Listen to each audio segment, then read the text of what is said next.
Hello and welcome to another edition of Recap. Recap with Range. BC Dave will be joining shortly, and so will Manny from MMA Fight Club. We're going to go over the entire UFC 278 card. This is the last card before a little bit of a break. We've been going 12 weeks strong. I haven't missed a Friday in 12 weeks. That's pretty impressive. And I kind of really need this break. Well, as I wait for Dave and Manny to get in here, I want to say after the break is done, I'm going to change the format a little bit. I can't do every single night anymore. It's just taking too much time.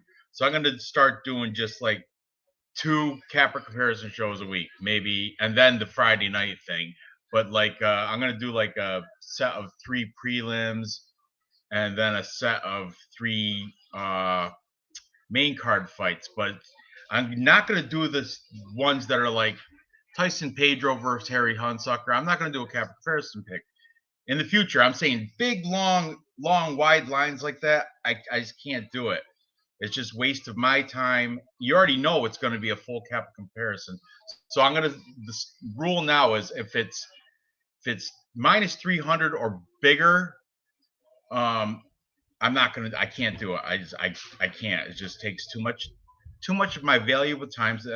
And I do videos every Monday through Thursday, and then I do a live stream Friday.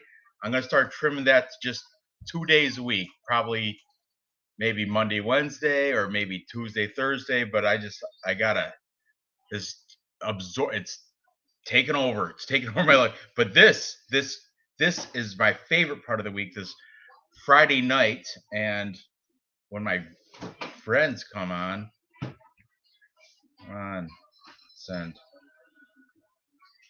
I love doing the live Friday night live stream.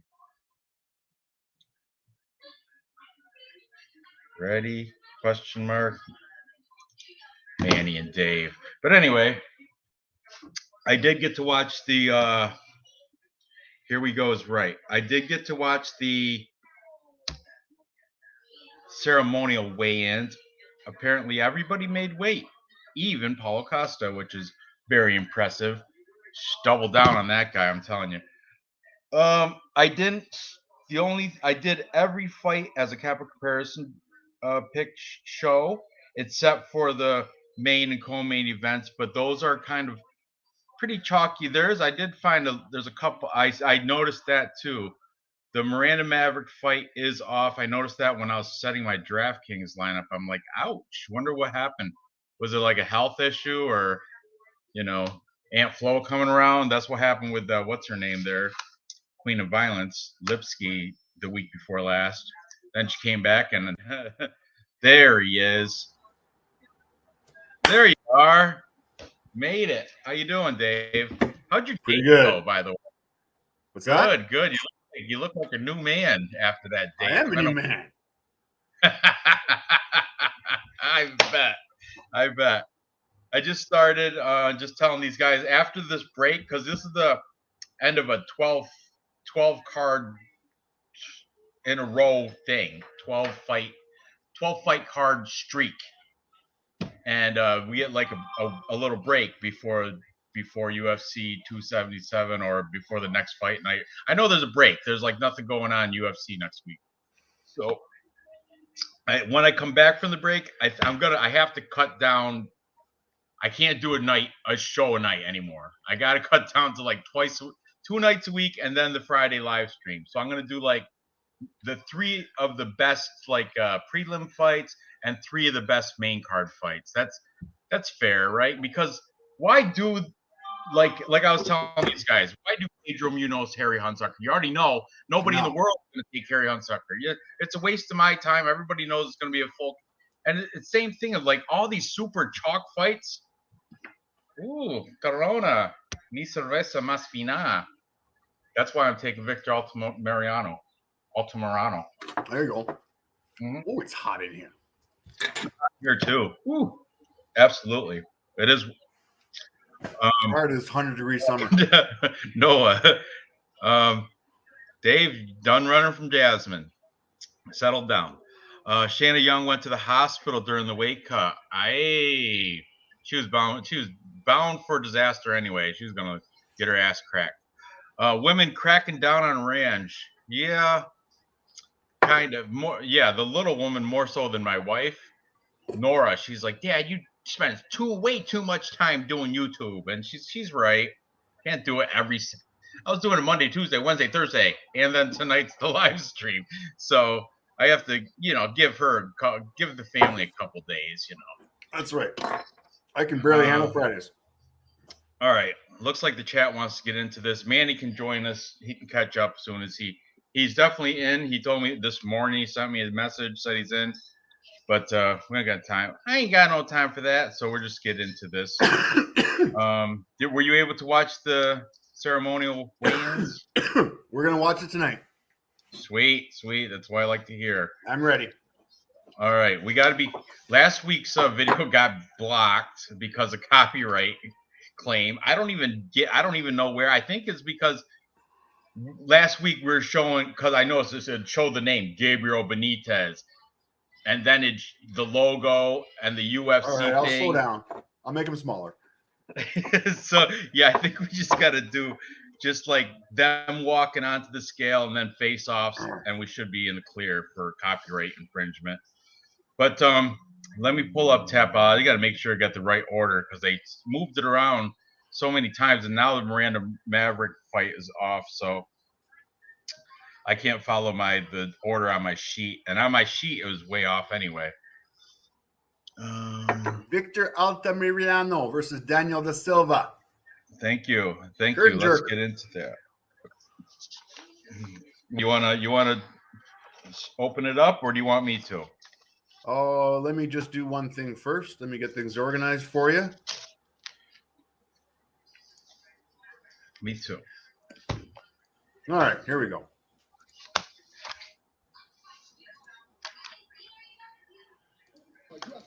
Ooh. I'll add it to the stream when it looks like it's not going to copyright infringe. Right? See that right there? That right there versus UFC? I can't do that. That's why I think I gotta avoid. So I know. So let's start right about. Hang on a second. Right about there. And here we go. Okay. Here we go. We got Victor Altamirano coming in. He's my pick, man. He's El Magnifico. He's coming off a loss in his UFC debut by split decision to Carlos Hernandez. But this dude is pretty good. He beat in the contender series. He beat Carlos Candelario. Look, he's like, oh, I better put my chiclet teeth back, hide them back away. Did you see that? He's got some weird ass little chiclet teeth, little big spacing there. I like him though. And here comes Daniel Lucerda da Silva. It's da Silva now, but it used to be Lucerda, which is weird. What do you think he changed his name? I don't know. Maybe somebody sharp in the chat knows why, but. I did notice that Gerald Lynch. Fig did have to use the box chain, but he made it. He was only a half pound over when he had to use the box. So take your underwear off and spit a little bit. You make it. Press pause. There we go. Pause. Perfect. Yeah, that's a good pose. It's doing the broad, wide pose is so much better. Look at the definition in the bicep, and then you look at Lucero or da Silva. And it looks like he's got female arms. You know what I'm saying? There's no definition. Just looks like a, thin, no undefined. I don't know. It looks like a straw weight. He looks like a straw weight up there with that side view. But anyway, vampire teeth. Yeah, and the line does seem sketchy. I think Victor Altamirano was minus 200 on average, right? Dave, do you have your bet 365 up? Right now, Daniel Silva plus 140, Victor's at minus 170. Ooh, so money's come in on da Silva, Lucerda, whatever you want, Moho. Yep. On Daniel Moho.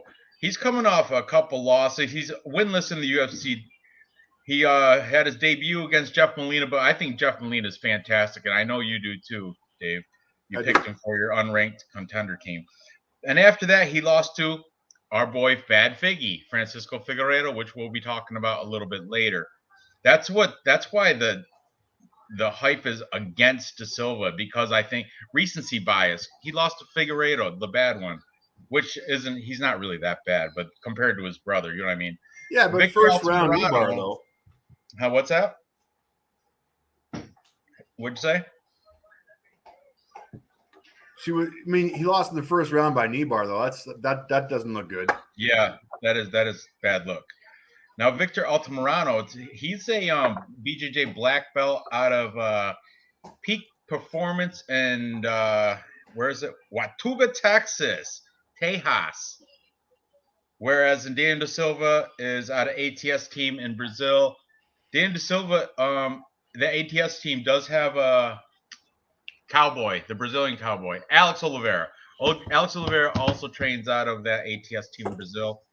But Victor Altamirano, he's going to have the slight height advantage at 2 inches. There's no reach difference really.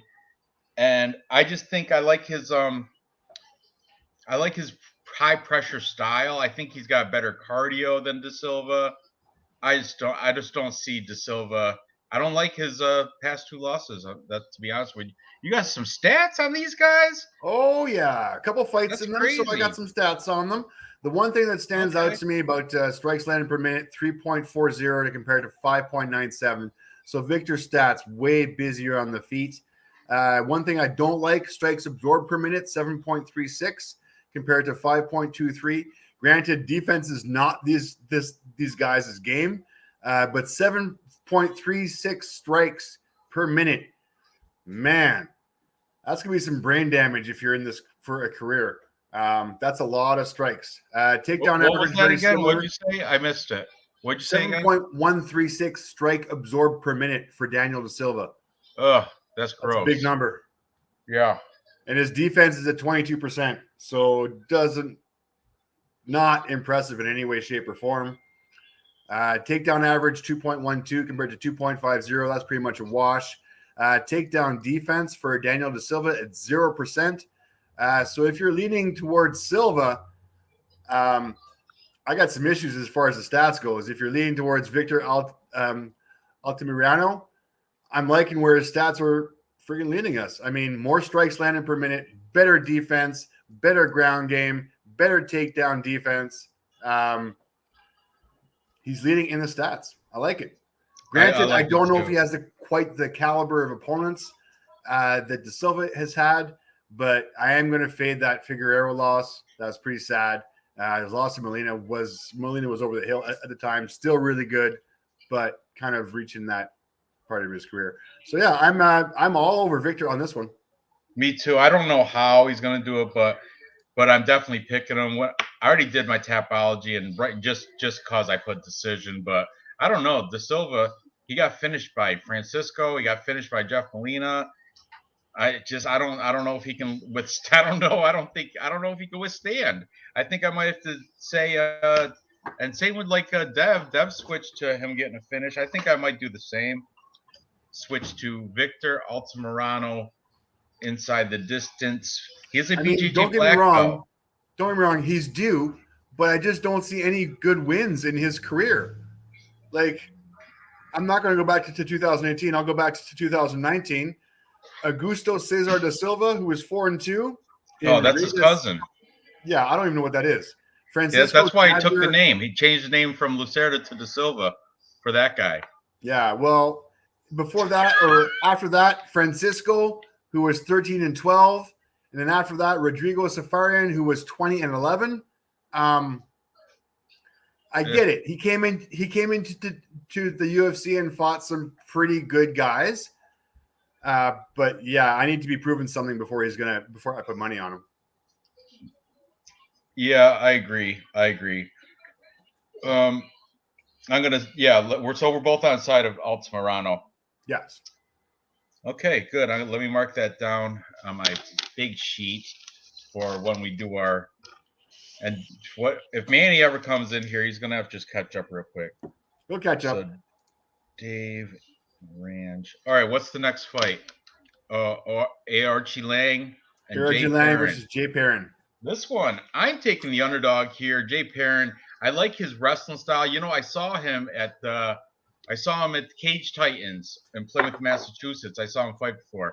I didn't know who he was at that time. I still really don't. But I know he does have. I did watch his UFC debut against Mario Batista, and he lost by a unanimous decision, but he had a pretty decent fight. And Mario Batista is not like a washed up chump or anything. He's still actually decent. You know what I mean? And at plus 150 maybe. What is that? What did that say right there? The tap out. Oh, hang on a second. I got it. Hang on. Here, let me remove this while you mess around. While you no, I'm done. I'm done. All right. Yeah, Jay Perrin, you're not done. See, you're not done. I'm done. Every time you say that, and then you're not. Let me know when you're ready.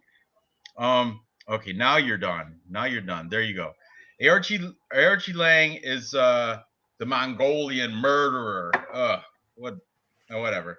Is coming off a win against Cameron Eltz, but you know, Cameron Eltz should be somebody else because he's not good. Archie Lang got him ground and pound round 1. Before that, though, Cody Durham sent him back to where he's from. You know what I'm saying? Yep. And how? Wrestling. I understand Archie Lang is Mongolian. They got a tad bit better wrestling than Chinese fighters, but Jay Perrin, he does have wrestling. He's got a wrestling base.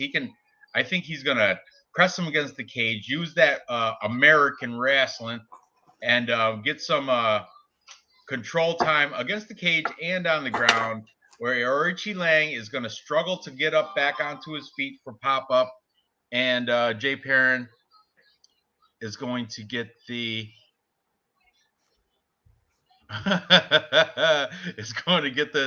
boring decision. That's how I foresee this fight. Archie Lang, don't get me wrong, he's good, he's live, he's got way more experience, but I think it's he's come to a role of like kind of gatekeeper for up and coming prospects. Well, I think Jay Perrin may be an up and coming prospect. So I'm going to take the underdog here. Plus money. What is he plus? Plus what? Plus 125 currently. Okay, see, the line moved. He opened up at plus 160. So yeah. the smart bettors are putting money on him. So go ahead. What's your deal here? What do you think? I'm liking both of these. Let's have a look at their face-offs first. That's a good idea. Try to skip by there we go. Sorry. There we go. Look at Jay Perrin's ripped too. He's good. I like him. There's the the Joker tattoo. Yeah, that's his nickname too, Joker. Oh, it's the Heath Ledger Joker too. No. So you know that's the good Joker. It's got a little cycle going on. Look at the hat. You ought to put a propeller on the top of that thing.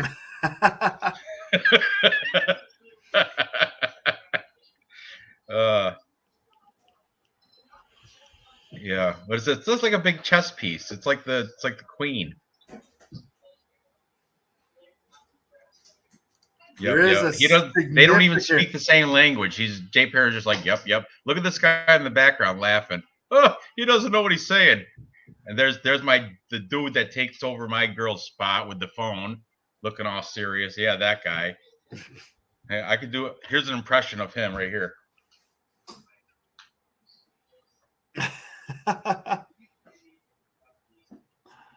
Unreal, that guy. All right, so oh, look at Gerald Lynch. Here we go, plus 275 by decision. That's a nice play right there. Fight goes the distance is my best play, and Lang is my side. No, that's like Butterfinger inside. So it's made with peanuts, but no big nuts in it. Okay, he looks like you, Ranch. I know. That's why I just did that impression. Yep. Surprised that's one. He hasn't done nothing with her. She don't give him time of day. They're competitors. They compete for that job. They switch back and forth. I think they're employed by the same people. I swear to God. And I think it's like Instagram or Facebook or something.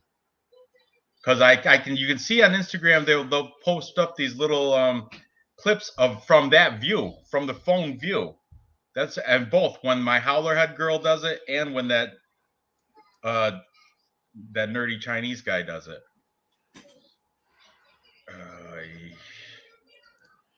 Unreal. All right, so yeah, I'm on Jay Perrin. Are you taking the Mongolian murderer? I am going to stick with my stats, and I'm going with the Mongolian murderer. Strikes landed per minute, 6.65 to 2.83. I think this is a fight that's going to go the distance. I don't think any of these guys have knockout power. I don't think it's going to happen on the feet. 6.65 to 2.83. That tells me that a Roy Lee Zhang is going to be a little bit more, is going to be busier on the feet. Yes, granted, he's got 7.77 strikes absorbed per minute, but Jay Perrin doesn't throw that much. So if he's only throwing 3 strikes a minute, there is no way that he's going to absorb 7.7 strikes a minute. And takedown defense. Let's read that to me. Yeah, okay. So takedown, and strike absorbed per minute for Jay Perrin is 3.70. So pretty much on par. These guys are both taking more strikes than they are landing. So if it stays on the feet, I'm still going to lead towards Aries and Lange. On the takedown side of it, takedown average per 15 minutes, 2.29 versus 3.0. So very close numbers. Takedown accuracy, 62% versus 60, pretty much a wash. Takedown defense, a wash at 54% each. There is one more fight to take on his stats as far as Aries Zhang goes. But I'm going to lean for him to go. I still don't see him finishing the fight. So I'm going to pick this to go the distance. And I'm going to pick the busier fighter on the feet at the time. So I'm agreeing with Deb the Dude. Yeah, let me tell you, it's close on their training camps too. Aorchi Lang is training at Fight Ready. I saw him on Instagram with Healy Alatang and Eddie Cha on Instagram. Jay Perrin, though, he's training at Syndicate. I saw him with Aljamain Sterling, Vince Morales, Odie Osborne, Marab Dvalishvili, who we will talk about later, and a lot of pictures of him and Coach John Wood. Nora, I gotcha. I get it. Ha ha. You're funny. You're hilarious. Now beat it. So yeah, you can't go by like who's getting the better training camp. I think they're both in fantastic camps. But I'm gonna stick with the local. He's from like Boston. He's from New England area, Jay Perrin. So I'm gonna stick with him. I'm still picking the favorite here. Yeah, I mean, I'm not confident with him or anything like that, but he's my pick on Tapology, and I'll put him in a parlay as well. Already have. Jeez. All right, what's next fight? Confidence. You are confident. You're confident on that one. You know, I put them all in parlay. I already did for the show. I've got some. I get it. Yeah. Next, this one. Oh, Amir Albazi. All day. What is he, Iraqi or Iranian or something? So, he's fighting out of Sweden. He is, but his nationality is Iraqi. Definitely. When UFC you can't sport flags now, you can't sport national flags. No, I get it. No, I know it's horrible. You know who messed that up? Brian Kelleher, when he said he was going to come down with the Ukrainian flag, and Dana was like, "No, you're not. You're not even Ukrainian." But anyway, Amir Albazi is coming off 3 good wins. Well, at least 2 of them are good. Most recently, he beat Triple Z, Zalgas Zumagulov, Zako. Before that, he had triangle choked Malcolm Gordon round 1 in his UFC debut. Very good look there. And before that, he was out of the Brave Fight Championships over in Bahrain. Here's the thing, though. Training out of Extreme Couture and Black Cobra MMA with Coach Dewey Cooper. Fantastic striking boxing coach. So that was all learned from stalking his Instagram a little bit. He's only got 1 loss, and that was to a guy named Jose Torres by unanimous decision in Brave FC. It was a little while ago. Francisco Figueiredo. Now, if you want to play MMA math, he lost to Malcolm Gordon, by unanimous decision, where Amir Albazi in his debut triangle choked him. Okay, Francisco Figueiredo, everybody knows he's the younger, not as good brother of Davison Figueiredo. He's coming off a win against that Daniel Da Silva, who we're both fading in the first fight. His UFC debut was against Jerome Rivera. He beat him by unanimous decision. Everybody else seems to beat Jerome Rivera by knockout. So I suppose it's a win is a win, but it doesn't impress me. Before that, he was in jungle fights where he was all right, but he does have a couple losses and a draw down in jungle fights as well. Who's that you got up? Francisco? Yeah, that's his loss to Eduardo Souza in jungle fights. I'm following along. I'm catching up. Okay. He does have a 1 inch height, 1 inch reach advantage, but that's nothing. An inch is nothing, really. Ask my wife; she'll tell you. An inch is nothing.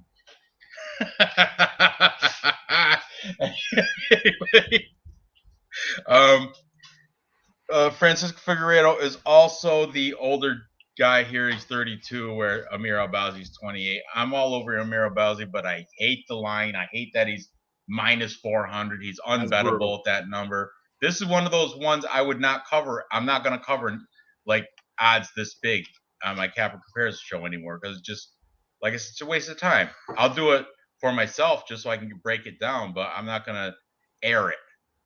Reducing my shows to twice a week, guys. I'm losing touch with my outside life. It's just become work and then YouTube. So, all right. You any different than what I say? You're going to take Amir Albazi? Amir Albazi, quick look at the stats there, guys. 4.06 strikes landed per minute versus 1.98, so double the volume. Strike absorbed 3.15 to 2.59, so not that far apart. Hard for Amir to take 3.15 strikes when only 1.98 are thrown. Ground game pretty much a wash. 2.28 versus 2.28 versus 2.88. Both the same on takedown accuracy at 75%. Slight lean to Francisco on takedown defense at 82% versus 66%. I'm still leaning Amir here. I'm going to fade Francisco. But got to do with the odds the way they are. Minus 450 for Amir. It's priced out of my range. I'm not even looking to put a little fade bet on Francisco. The most I'd be saying is I'm not going to fade Francisco's cardio.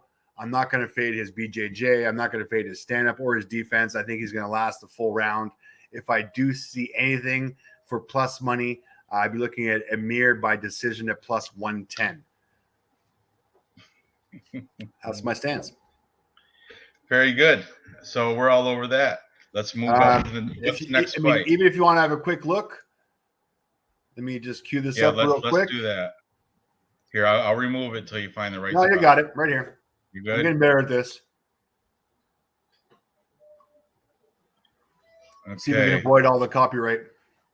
Francisco Figueiredo. I'm not my brother. You wish you were. And look at this killer. Amir Albazi. Swedish Iraqi.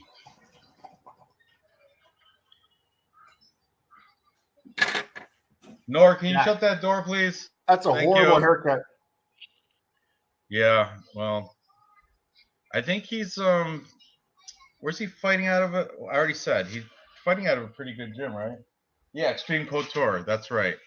Yeah, I remember him he's doing some good stuff in his. Yeah, he's pumped. He's got these motivational videos like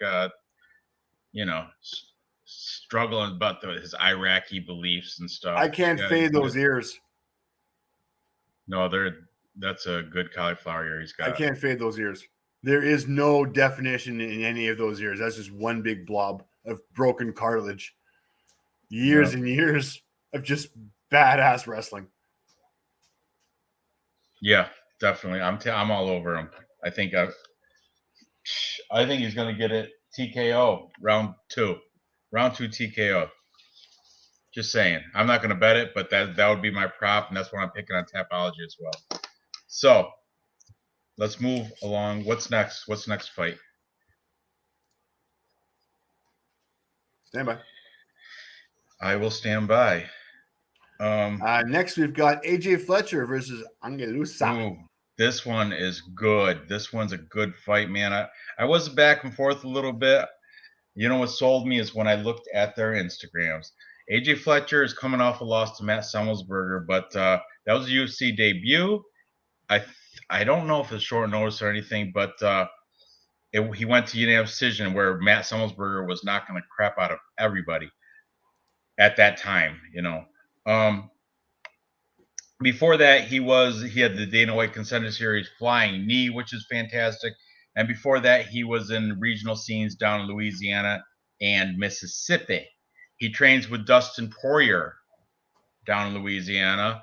Got the hot sauce flowing over there. Angelusa, Ange. It's Ange. I don't think you pronounce the A. I don't know.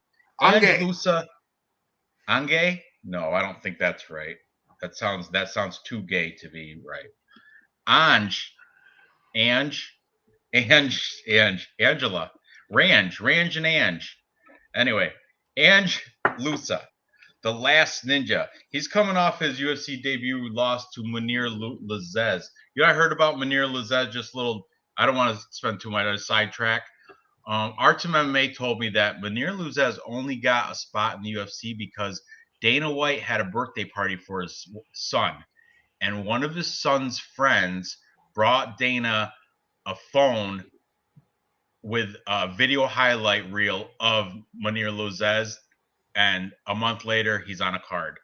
I don't know if that's true or what, but anyway, that's a little interesting story I heard from Artem MMA analysis.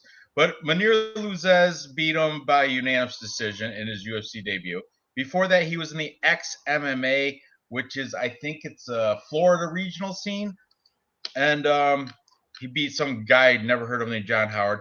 He lost to Dana White's Contender Series to Jack Della Maddalena. You know that guy. He's a killer. He's not bad. So not a horrible loss there, I guess. And before that, he's like spotty. He has a loss in the LFA, a win over in Titan FC. Just, I don't know. It's just, when I watched the Instagram, though, for both these guys, AJ Fletcher looks like he wants to kill somebody. I can see the fire in his eyes, where Angelusa looks just too complacent. And you can even see in the face-offs, you can see, you'll see the difference in how they just appear. Look at Angelusa looks, I know he's all ripped and built and everything, but look, he's looking at the big lights. It's just like, just going with the flow. I don't see any, does he do a shout? He doesn't do a shout or nothing. Look, nothing. Just like, oh, this is my job. This is what I do. That's what I'm getting paid for. But then here comes the ghost, AJ Fletcher, already looking at his opponent. He does not care at all. He in his Instagram post like, I'm ready to see this man's, or show me your soul, Podna. And it was a message direct to Lusa. He's a little shell shocked too. He's not a veteran or nothing. But look, right here, the stare down, he will not break eye contact. Angelusa looks like he's stoned. Doesn't he? Just looks like he just took a bong hit. That's why I'm going Mr. Determination right there. And he's got a little bit of size on him too, which I didn't realize. I thought, oh, you know what it is? Angelusa's got a 7-inch reach advantage, according to Tapology. 7 inches, but they're the same height. How do you get that? How do you get gorilla arms like that? I got a little. I don't think it matters. I don't either. AJ Fletcher's going to get on the inside and pounce this guy. I got to see him like a little pit bull going in there and destroying him. Let's see. Catch up with the chat. Dirty Reg. Lil Fig at the bottom one of my parlays. Feel like if he wins, the parlay should cash dog shot. Okay. Angelusa will be a Ange winner after Angelusa. I get it. Angelusa will be an Ange winner after Saturday night. Well, that's a dad joke. That is a dad joke, and it's a good one. I just took me. I had to read it twice. So like, what? Oh, I get it. Playing the words. Yeah, that's true. Noah saying hi to Nick. on AJ Fletcher, the Cajun Pride. There you go, Podna. Noah or Nick saying hi back to Noah. At least I'm hopping going at the bottom of another parlay for some added odds and a small bet. Okay. Well, yeah, I'm all over AJ Fletcher. I'm confident with it too. I like him. I think he's going to do something. I think it's going to be it's going to be a show-stopping fight. He's going to do something impressive. Maybe a flying knee. I think he's going to take him out actually. So, yeah. Are you in agreement? You also taking AJ Fletcher, right? Yeah, AJ Fletcher, just for the grappling aspect of it in the stats, 4.31 compared to 0.50. Now, I realize Lusa has 100% takedown defense in his stats, but that's against two guys that I don't think have any wrestling prowess. So I'm going to go, I'm going to agree with you. AJ Fletcher, I think he's going to take it down as fast as he can. And use that advantage in the stats here, 4.31 versus 0.50. The other thing I don't like about Lusa, I don't think knows how to defend at all. He's got 8.30 strike absorbed per minute. I realize he's not going to take that many, but that kind of leaves some openings. And I think AJ Fletcher is going to be able to take him down and control him on the ground. Whether he grounds and pounds him out, might very well happen in the first or second round. But yeah, I'm all over AJ Fletcher here. As far as the odds go, he's still at minus 160 and Lusa's at plus 130. That's still less than minus 200. It's good enough for me. Exactly. Yeah, it's not bad. The bookies are looking at the fight to go the distance at minus 138 compared to plus 100. So if you're looking at some decent plus money, AJ Fletcher plus 200. I think he's going to dominate on the ground. He might not be able to finish him on the ground and pound, but he's definitely going to be able to take him down. Definitely going to be able to dominate him. I'm looking at AJ Fletcher by decision or technical decision at plus 200 from a plus money junkie. Agreed. Got to represent. But I think he's going to win a decision. But Sierra Noah's saying Fletcher better not fight like Loopy. I know. What was up with her? She didn't even attempt to wrestle, and she's a wrestler. I hate when they do that. She thought she was a kickboxer that night. Stay in your lane. Exactly. Right. Just stop trying to fall in love with your hands when you're a wrestler. Can't stand that shit. Didn't even watch the Loopy and Hill fight. I wish I didn't. I was swearing the whole time. This bitch. And then Nora be, hey, every time. Two durable cats in this fight. Neither has ever been stopped. Good point. That's why I think it's going to go decision. I think Fletcher's going to get the more volume and control. Volume and control. Definitely, he's got the upper hand when it comes to wrestling. On the feet, Ange Lusa may have a better. What was the stat comparison on the feet? 5.07 versus 2.53. So definitely Lusa's got the advantage on the feet. Right. But that's what Fletcher knows. He's going to take it to the ground. That's the game plan. If that's not the game plan, then you know what? You got the worst fighter IQ in the world. It's got to be the game plan. Look, Loopy outstruck Hill too in that by 10. Whatever. Yeah, it makes me drink more. Old shit. That's me as well. Me as well. I did horrible last week. The second worst card of the year for me. Worst card was that Columbus nightmare. All right. So we're both I got second to last on Tapology. On the group second to last. I owe a t-shirt too for stupid. Nice. Yeah, for the Dominic Cruz. If it was a three round fight though, I would have won that. But whatever. It's in the past. Moving on. Scratch off Miranda Maverick, Shanna Young, because Shanna Young doesn't know how to cut weight. Went to the hospital. Is that postponed or just straight up canceled? They should just cancel her. I'll find out later. Shanna Young should be canceled. Okay, so what's next? Oh, here we go. Luis Saldana and Sean Woodson. This is a good one. I like Sean Woodson here. It's a horrible one. What are you talking about? Yeah, I know stats wise, I like line wise, but it's gonna be a good fight. I mean, Luis Saldana, nobody's picking him at nobody I know is picking. No. But he is out of fight ready. He's got some decent. He knows how to strike. Except Sean Woodson's got the 3-inch height, 6-inch reach advantage, coming off some nice wins against Colin Anglin and Youssef Salal. Who are you going with? Sean Woodson now? Okay, let's go. Hang on. Sorry. I got to follow. Yeah, here we go. Who's that lost, though? Julian Rosa, Juicy J. Got him in the Darce choke, but I don't see Luis Saldana getting any submissions on this guy.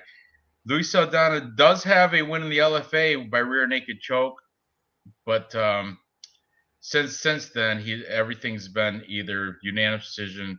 He beat this guy Vince Murdoch by ground and pound, the Contender Series. Sean Woodson fighting out of the Wolves Den Training Center with this dude he works his guys on his feet. He's got the long limbs and he knows how to hit his target. That's for sure. He beat Colin Anglin hooks round 1. Youssef Zalal split decision. He did get choked out by Juicy J, but before that he had his debut against Kyle Bochniak, which I think he was the underdog there and surprised everybody, got the unanimous decision. And here's the kicker. He beat Terrence McKinney, your boy Terrence McKinney. Everyone should. Flying knee. Everyone should beat Terrence. Everyone should beat Terrence. Everyone. What, are you kidding me? Terrence McKinney, wasn't he the biggest, widest line on the card last week? Doesn't matter. I don't care. But no respect for Terrence. He beat him by flying knee in Dana White Contender Series round 2. Very good win for Sean Woodson there. That's where he started getting his name out there. And I like Woodson a lot here. I mean, I hate the minus 340 or whatever he's at, but let's see. Noah's still talking about Loopy. So is Dirty Reg. Hey, Fletcher should win. Yep. I got to stay where's up where's my odds? I don't know. Maybe they don't have them for this. Where do you go? Oh, Sean Woodson. Yeah, I can't stand minus 350.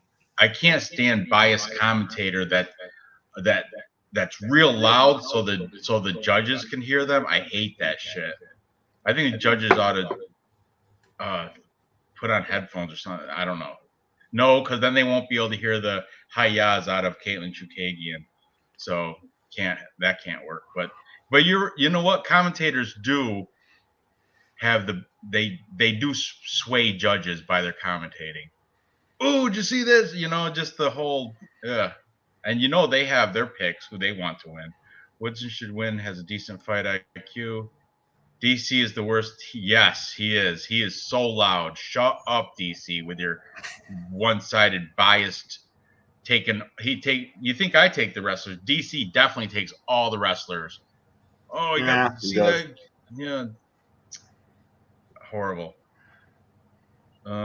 Woodson, the pick for sure. Don't want it in my parlay at all. Woodson is an alien. He could be. Looks, he's a weird looking guy. Did you show the face-offs already? No, that's Fletcher. Lusa. He looks good though. Come on. Look at how long he is. He's got lanky, such a good big wingspan. I like it. I got to get some of those smoke bubble marks on my back. I got to do some of that. What is that? Like incense smoke? No, that's like suction cups. It's suction cups to bring circulation to heal the muscles. Don't bother. Don't bother. What? You don't need it. I want to try it out. I do need it. I want my lower back. I will send you what you need if you like. Suction cups. You don't need suction cups. I want the howler head girl to do the suction cups. What happened to there's a Chinese guy. Look, they have another girl. How about this one? Phone's changed. We have the iPhone 13 Pro right here. Yeah, I see that. She's pretty too. She's pretty. See? iPhone But look at 13, but I'm the no Asian pro. guy. He got a better view. Look where he's right behind Dana's shoulder with his Galaxy S10. I'll go with the iPhone 13 right here, as opposed to the Galaxy S10 right there, and that would be a what? Oh, I'm not. That's how she got that job, by owning the iPhone 13. Look at, I have this phone. Okay, let's see what she looks like. We can't spend too much time. Just press play. All right, copyright infringement by showing the girl with the iPhone. I don't like the deodorant marks, but at least he's wearing deodorant. That's good. Okay, let me find your girl here. Here she comes. Here she comes. Here she comes. Oh, no, dude. You had a glimpse of her. I think I know. She got the Venom. Okay. Is that her right hand or her left hand? What? Oh, you might be good. That's her right hand. And she has a ring on there. Oh, I got one too on my left hand. So look at that finger right here. You might be good. You might be good. Here's a naked finger right here for you, Range. You can hit on her. Hit on her anyway. Whatever. I don't know him. I'm just playing. Look at her. She's nice. Is she a fighter? Dick. You know, it's probably Sean Woodson's girlfriend or something. Regardless. Anyways, we are all unanimous decision on the guy who's 8'9" and who's going to have the 28 reach advantage. Dana is 5'4", confirmed. Okay. See, that's what you can't show. That's what you got to get off there. Sorry. Here we go. Woodson minus 350. Now I got I'm not comfortable picking whether he's going to finish it or whether he's going to win in decision. So I'm just going to stay safe and go Sean Woodson minus 350. Yep. I'm going to throw him in a parlay. I already did.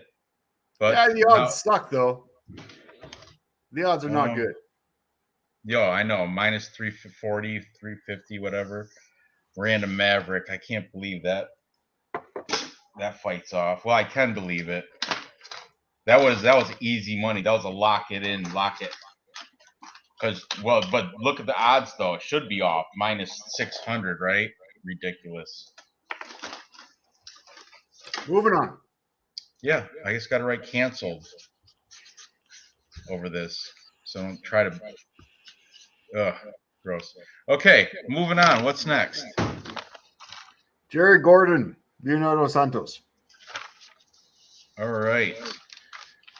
This is a good one. Jared Gordon, he used to have like addiction problems. I think drugs and alcohol. But now he's a big proponent of anti-drug and addiction. He likes charitable donations, all that crap for Jared Flash Gordon. He's coming off a loss to Grant Dawson, but Grant Dawson's a killer. Here's what's good though. Before that, he beat Joe Selecki. Fantastic win. Joe Selecki, I have him up in high regard. Before that, he beat Danny Chavez. Before that, Chris Fishgold. He did lose to Charlie Oliveira, but not bad. I mean, it's Charles Oliveira, so you're expected to lose. That he got beat by uppercut in round 1 in that fight. He trains out of Killcliff, represent, and he's training on Instagram with specifically Gilbert Burns. That's right, Jared Gordon training with Gilbert Burns in preparation for Leonardo Santos, who trains out of Nova União in Brazil. Leonardo Santos, 42 years old. Might as well address the elephant in the room. 42. Coming off a loss to Clay Guida, where he gassed out in round 2 because he tried to finish him and should have, by all rights, finished him in round 1. But that cigarette smoking vodka. Yeah, what's his name? Chris, or I always forget it. So someone says Kurt something Fisher. I don't know. Gerald, Dirty Reg, Noah. Who's the ref? Who's the cigarette smoking, beer drinking, vodka, tattoo on the neck, and the arms. Ref. Anyway, somebody help us out here. Chat. He he wouldn't stop the fight, so it went to round 2, and that's where Leonardo Santos had nothing left in his tank and got rear naked choked by Clay Guida. Before that, he had a loss to Grant Dawson, just like everybody else has a loss to Grant Dawson. Thank you, Noah. Where did he write it? I don't see it. Keith Peterson. Oh yes, that's it. Keith Peterson. Thank you, Noah. Noah, $20, really, dude? Is that like you know what? I did. Like I will. That's like fucking $6 US. I got you, Noah. $6 US. Hit me up and give me your email address and I will send you an Amazon gift card. I swear to God. I said I was going to do it in the description. What? My dog just went for a gallivant. I just realized my gate was open. She just went for a walk. That was the first question. So really, send me your email, and I will send you a $25 Amazon gift card for Noah Allen. Just somehow get me your email, whether it's through Instagram, Twitter. I don't care how. Gerald, you have to get the next one. But Noah, I will send you a $25 gift card for Amazon. Awesome. So anyway, where was I? She's too big to have on my lap anymore, guys. She's huge. She's huge. We're dog shopping right now. We had to put down our corgi, so we're looking for like an adult golden retriever. Actually, that's what Nora would like. But anyway, back to Leonardo Santos. He does have a decent 3-inch height and 7-inch reach advantage here over Jared Gordon, and he was a 7-time world BJJ champion. But the thing is, he's 42. His pro debut was 2002. UFC debut 2013. That was when Nora wasn't even born. Yeah, that was the year Nora was born. 2014. The year that was before Nora was born. As when he started his UFC debut. Thank you. So, I mean, I don't see Leonardo Santos getting it done here. I think Jared Gordon just he's going to have the better cardio. I think he's going to finish him round 2 or round 3. So, what's your take on this fight? Hang on a second. Let me bring up the Santos Gordon. There we go. All right, let's pop up the stats real quick. You got me? Oh, all right. Yeah. Come on now. I was reading the chat. I get you. I'll tell you why I'm leaning Gordon. All right, here we go. Strikes landed per minute, 2.88 for Santos, 5.24 for Jared Gordon. Striking accuracy, 47 to 57. So I'm leaning Gordon all day long. Strike absorbed per minute, 2.77 versus 3.20. I'm okay with the 3.20 because you know what? Leonardo doesn't throw that much at all. Takedown average per 15 minutes, 1.0 versus 2.2. That's twice as much as far as my math goes. Takedown accuracy, still leaning towards Gordon. Takedown defense, 86% for Santos, but whatever. Takedown defense for 54% for Gordon. So I got Gordon leading on every single stat here. Strikes landed per minute, strike landed per minute. I got him better on takedown defense. A healthy number of fights to take those stats from. If I'm looking on the betting, here we go. Nope, sorry. Hang on. Here, Santos Gordon. Jared Gordon minus 275. Santos plus 225. The way the stats are leading, I'm leaning Gordon all day long, minus 275, whether it's within distance or not. The bookies are going yes within distance. The bookies are going no within distance, yes within distance. I don't know, minus 125, minus 110. So I'm going to stay away from that. It's a little bit too close for me. I'm just going to pick Jared Gordon, money line. Awesome. Me too. Throw him in a parlay. Already did. Comfortable. Healthy. Yeah. You want to watch the face-offs or no? Not that. Can you tell me when they're ready? I do want to see them. All See right. how they size up. Fire it up. All right. You all right? Where's Mom? Where's she doing?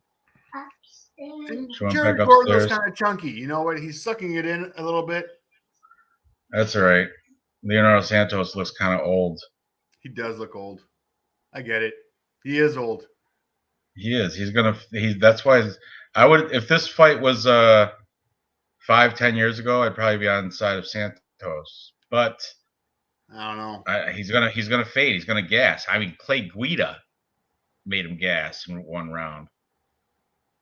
Yeah, I'm all over Jared Gordon here, despite him being a huge favorite.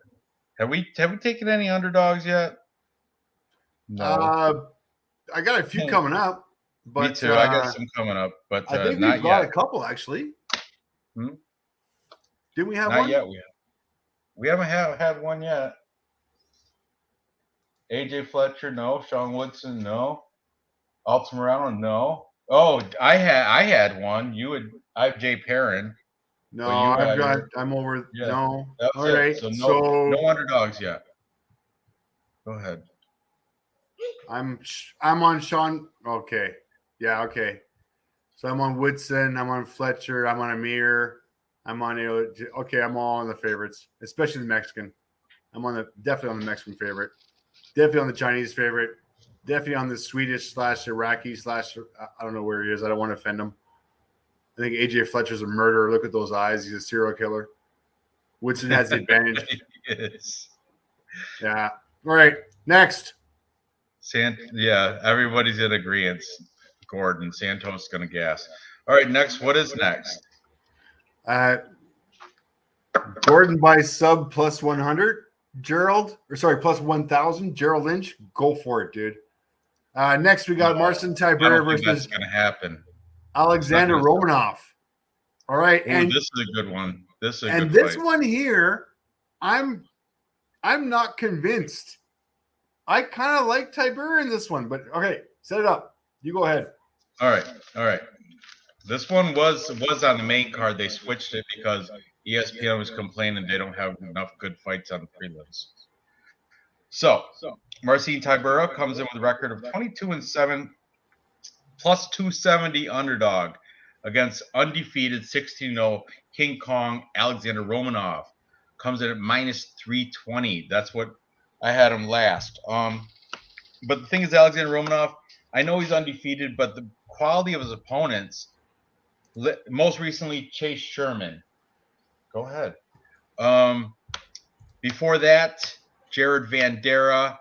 Before that, he should have lost to Juan Espino. The Juan Espino, remember that fight is like went to the third round and Alexander Romanov was getting beat. He was so exhausted. Juan Espino gave him the super light cup check, and he claimed it was a nut punch. And he literally asked, "What happens if I can't go on?" And they said it'll get judged on the scorecards as it is. So that's what happened. He's like, "I'm going to take my chances, judge it." And he ended up getting a split technical decision because Juan Espino barely checked his cup. That was it. Unbelievable. Horrible. But before that, he did beat Marcus Rogerio de Lima, forearm choke, which is impressive. And he beat Rocky Martinez, but a lot of people beat Rocky Martinez. Now, Marcin Tybura, best defense for heavyweight, best takedown defense for heavyweights right now at 82%. You have that stat up there? Well, find that stat if you can. He's coming off a loss to Alexander Volkov, but Alexander Volkov's a beast, you know?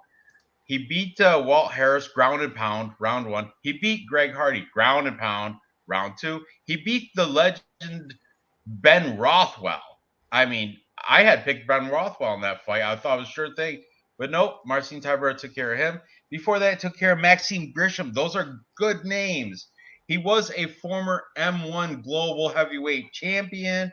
He fights out of Ankos MMA in Poland, but now he's at the UFC Performance Institute, and he brought over a bunch of killers with him from Poland, brought in a whole like a 4-man training team of all guys that their names end with ski, so I can't pronounce half of them, but they look like killers. He does have a 1-inch height and 3-inch reach advantage, which you can see in the face-off. So what do you got?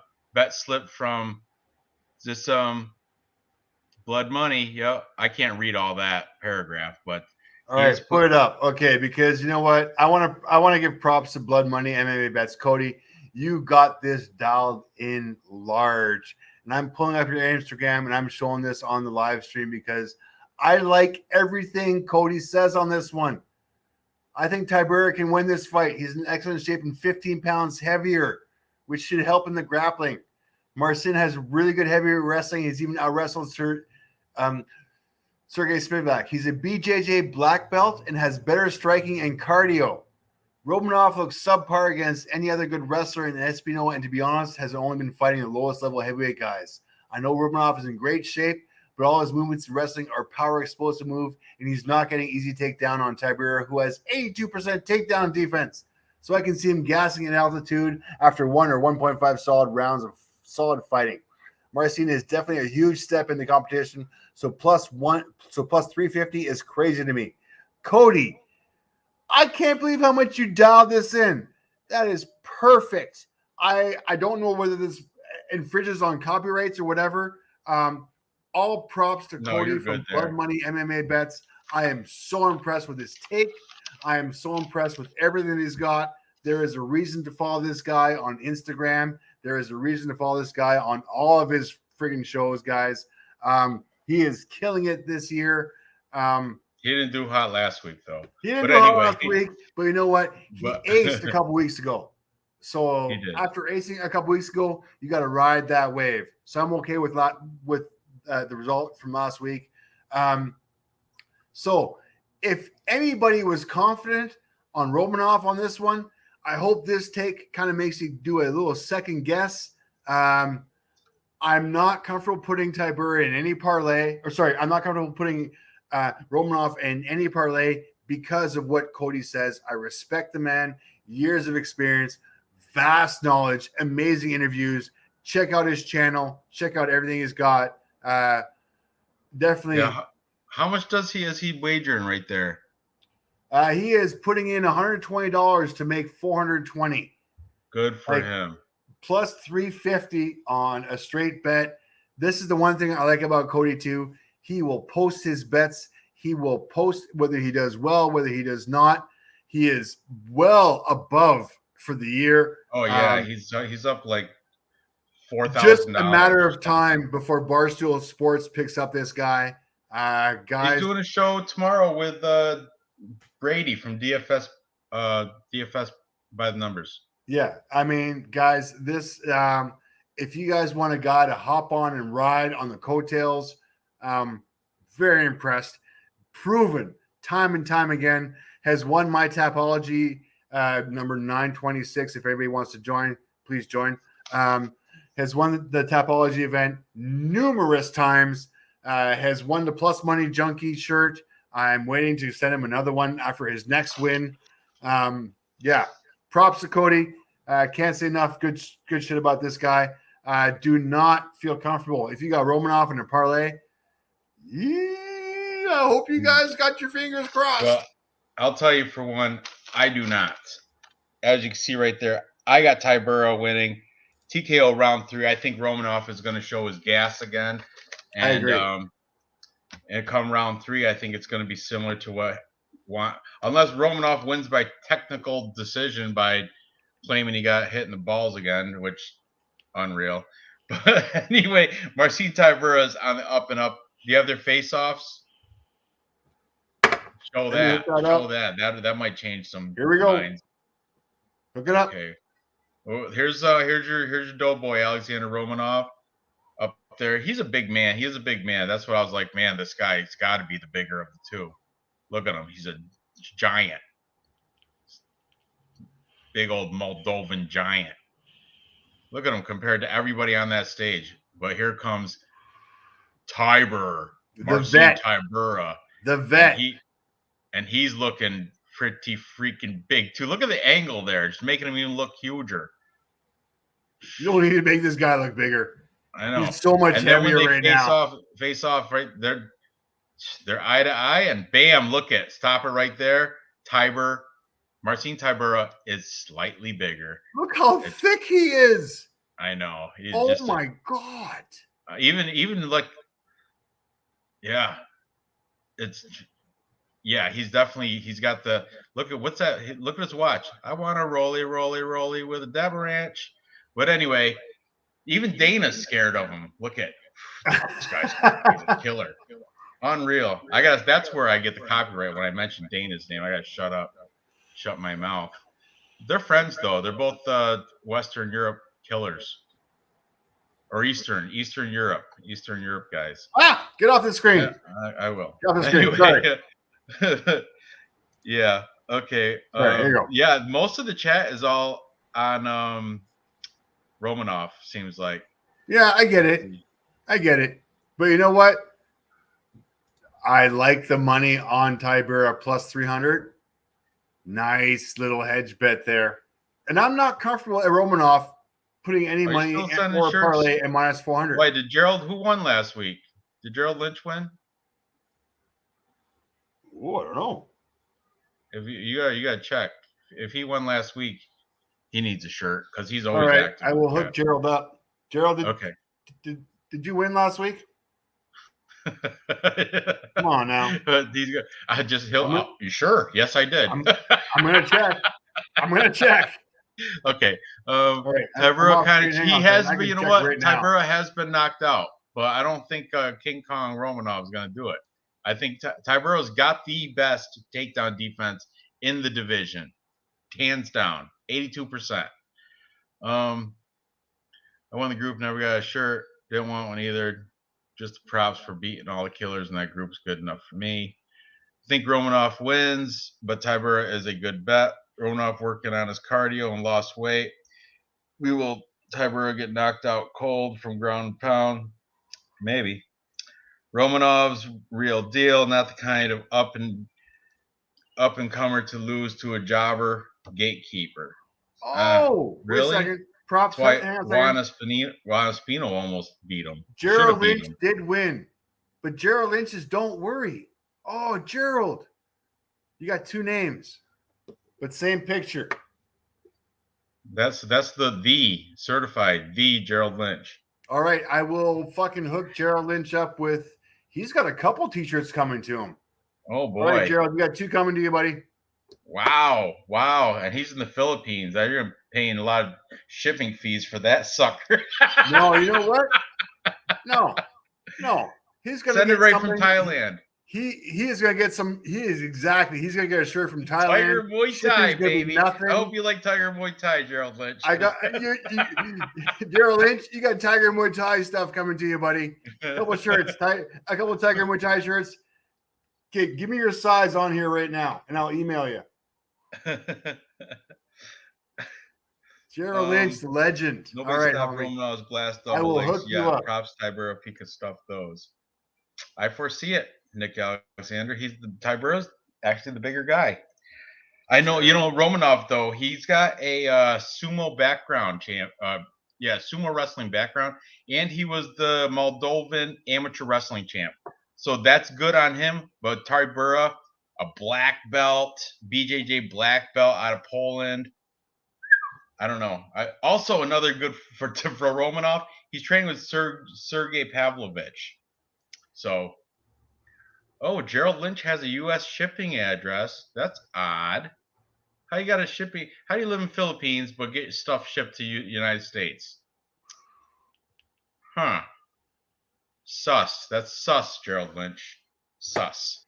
Anyway, what's next? Because that was the feature fight of the prelims, right? Now we're going into the main card. Yeah.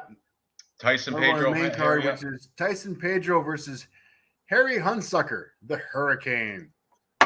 Hurricane. Be right We back. don't got to spend It's your much time intro. on this one. It's All your right, intro. Feel free to I'll share try to screen. make it excited. I'll try to make it exciting. All right. All right, you got Tyson Pedro coming off a win against Ike Villanueva. Ike, not very good, Ike Villanueva, by leg kicks and an uppercut in round 1. Before that, he lost to Shogun, Mauricio Ruao, by punches round 3. Before that, he lost to OSP, Oven St. Preux, by arm lock round 1, because it got canceled, that fight. Oh, excuse me. Before that, he beat Saperbeg Safarov by Kimura. That guy's not that good either. Alir Latifi beat him by unanimous decision. He trains out of City Kickboxing, got 1-inch height advantage and 4-inch reach advantage over Harry Hunsucker. Here's the kicker, though.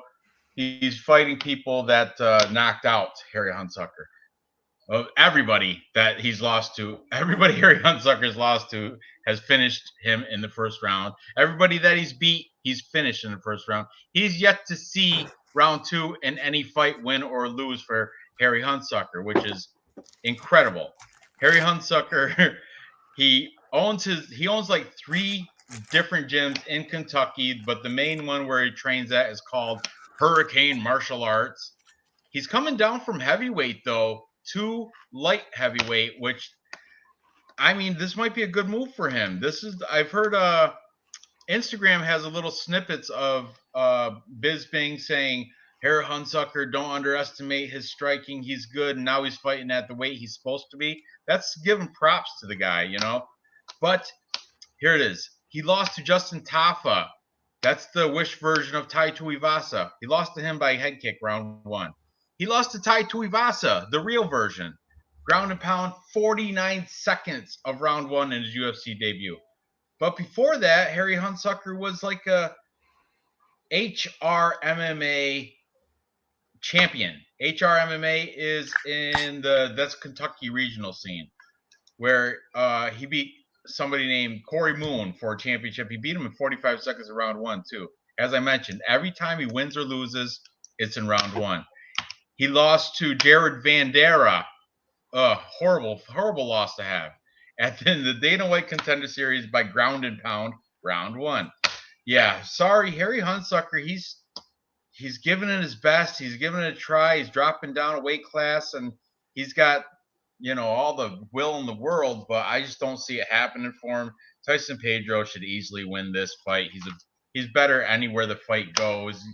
He's a little bit younger. He's got way better cardio. He's stronger. He's faster. He's training with Tai Tuivasa and Carlos Olberg over City Kickboxing. Tyson Pedro all day. I've never paid minus 800. Matter of fact, I took Harry Hunsucker at plus 1,600 for $10 for KO round 1, because if he does win, that's how it's going to happen.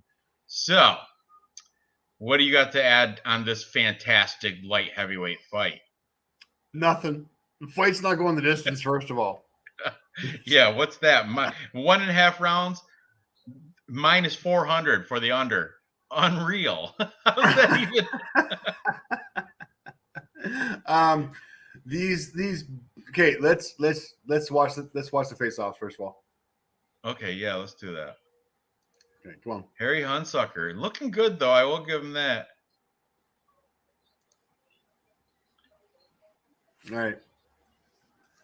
What's that? He's got his brother behind him or something? That dude's a beast. The one picking up his shirt. Harry Hunsucker. Woo! Pumped up. He's loving that he just made weight. Damn, she's hot. Okay, sorry. Focus.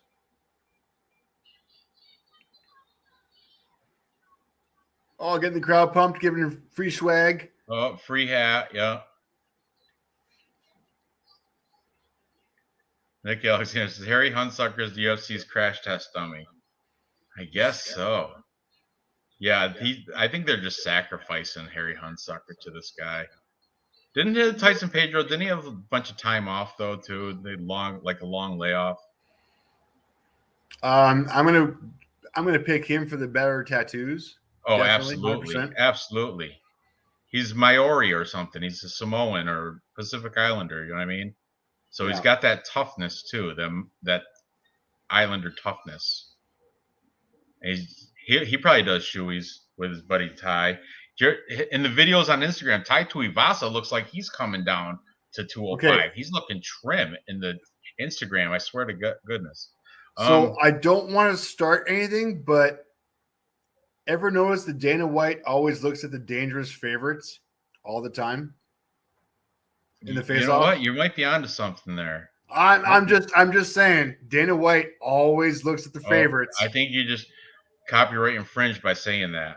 Oh, damn it. I think it's like, he's giving out the secret. He's giving out the Dana White look. Dana White looks at the winner. Who else did he look at like that? We just said he's like, we just said it. That was what was that fight? Was that the AJ Fletcher or I don't know, whatever. Doesn't matter. The Dana White theory, I suppose that. Yeah, he looked at he looked at Sean Woodson. He looked at AJ Fletcher. He looked at Lange. Who did he look at between Marcin Tybura and Romanov? Who did he look at that one?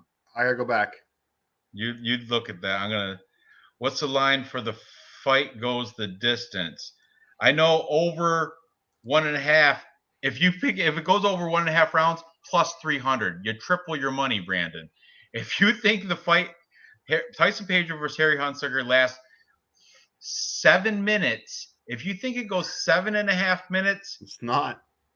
I know, but I'm saying if you think that fight goes 7.5 minutes, your $10 bet can turn to 30. If you're brave enough, your $100 turn to 300. You want to share a screen for a second? Oh, look at it. Brandon says I fucked Romanov. You want to share a screen for a second? I don't know. Right there, he's giving the killer jaw bite down, looking at Tybura. Oh yeah, chewing the gum. Let's go. Oh, that was a definite hard stare at Tybura. Okay, watch this. Yeah, he gives a quick glance right here. Watch this. I think quick glance to Romanov, and then straight to Tybura. Yeah, he did glance to Romanov, but he's heavy eye. If Tybura wins this fight, I'm telling you, this is the go-to Dave. right here. I think you just found the secret. I think you found the secret.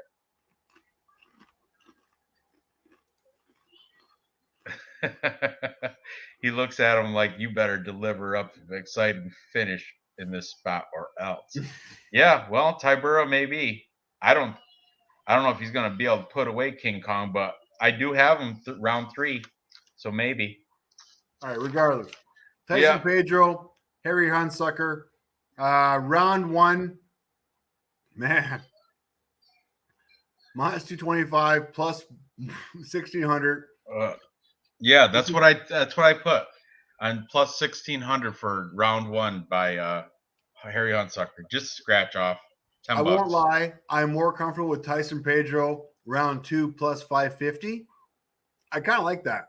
Hunsucker won't make it to round 2. He might. He might not. He might not. He never has. No, he won't. Never has. He won't. He won't make it to round 2. Never mind. Okay. All right. All right. The funniest stat on this one, guys, fight to go the distance, no, minus 900. I mean, that beats the that's what Vlad would bet. He was like, my pick is fight does not go to distance. Yeah, I'd hope so. Okay. I think we spent enough time on this. Yes. Way too much. What's next? Okay, well, hang on a second. Oh no, really? Okay, here you go. You want to start this, please? Because I'm not going to help you. Good one. Here, you introduce this. I have to get another brew. Really? You gonna make me do this? Introduce it. Okay. I don't know why this is on the main card. All right, whatever. Lucia Pudilova, who is the number 3 woman ranked in Czech Republic, not worldwide, just in the Czech, versus Yanan Wu, who is the 25th ranked bantamweight worldwide.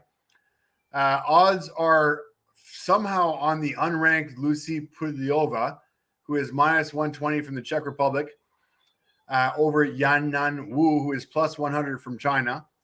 Both of which 28 years versus 26 years.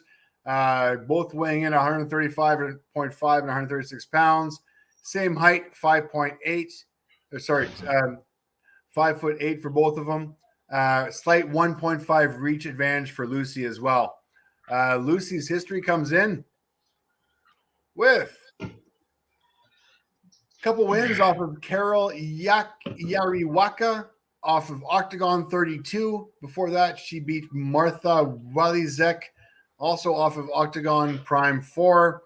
And then a loss from Talita Barad. Okay, I'm sorry. I got nothing to say here. No name town from Octagon 32. I don't know why this is on the main card. I'm trying to give it the best I can. I apologize. She's fighting against Yanan Wu, who's 13-5. Somehow the underdog here because she's coming off of 3 losses. But you know what? Those 3 losses were actually in the UFC compared to Lucia's whatever. Regardless, coming off a loss of Mariana Bueno Silva, unanimous decision. Then before that, I lost to Jocelyn Edwards, unanimous decision. Before that, I lost to Minzuki Inui, unanimous decision. Not a good showing. Her last win was by armbar in 2018 for Lauren Miller. Please run away from this fight. There is no value here. Let's see who Dana's looking at. All right.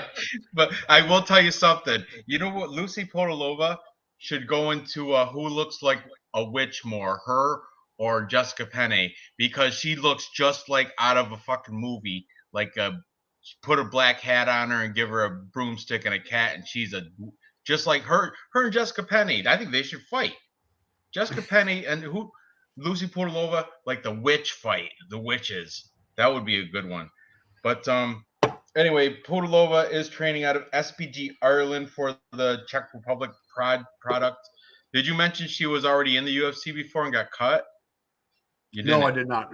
She was in the UFC from years ago, 2017 to 2020.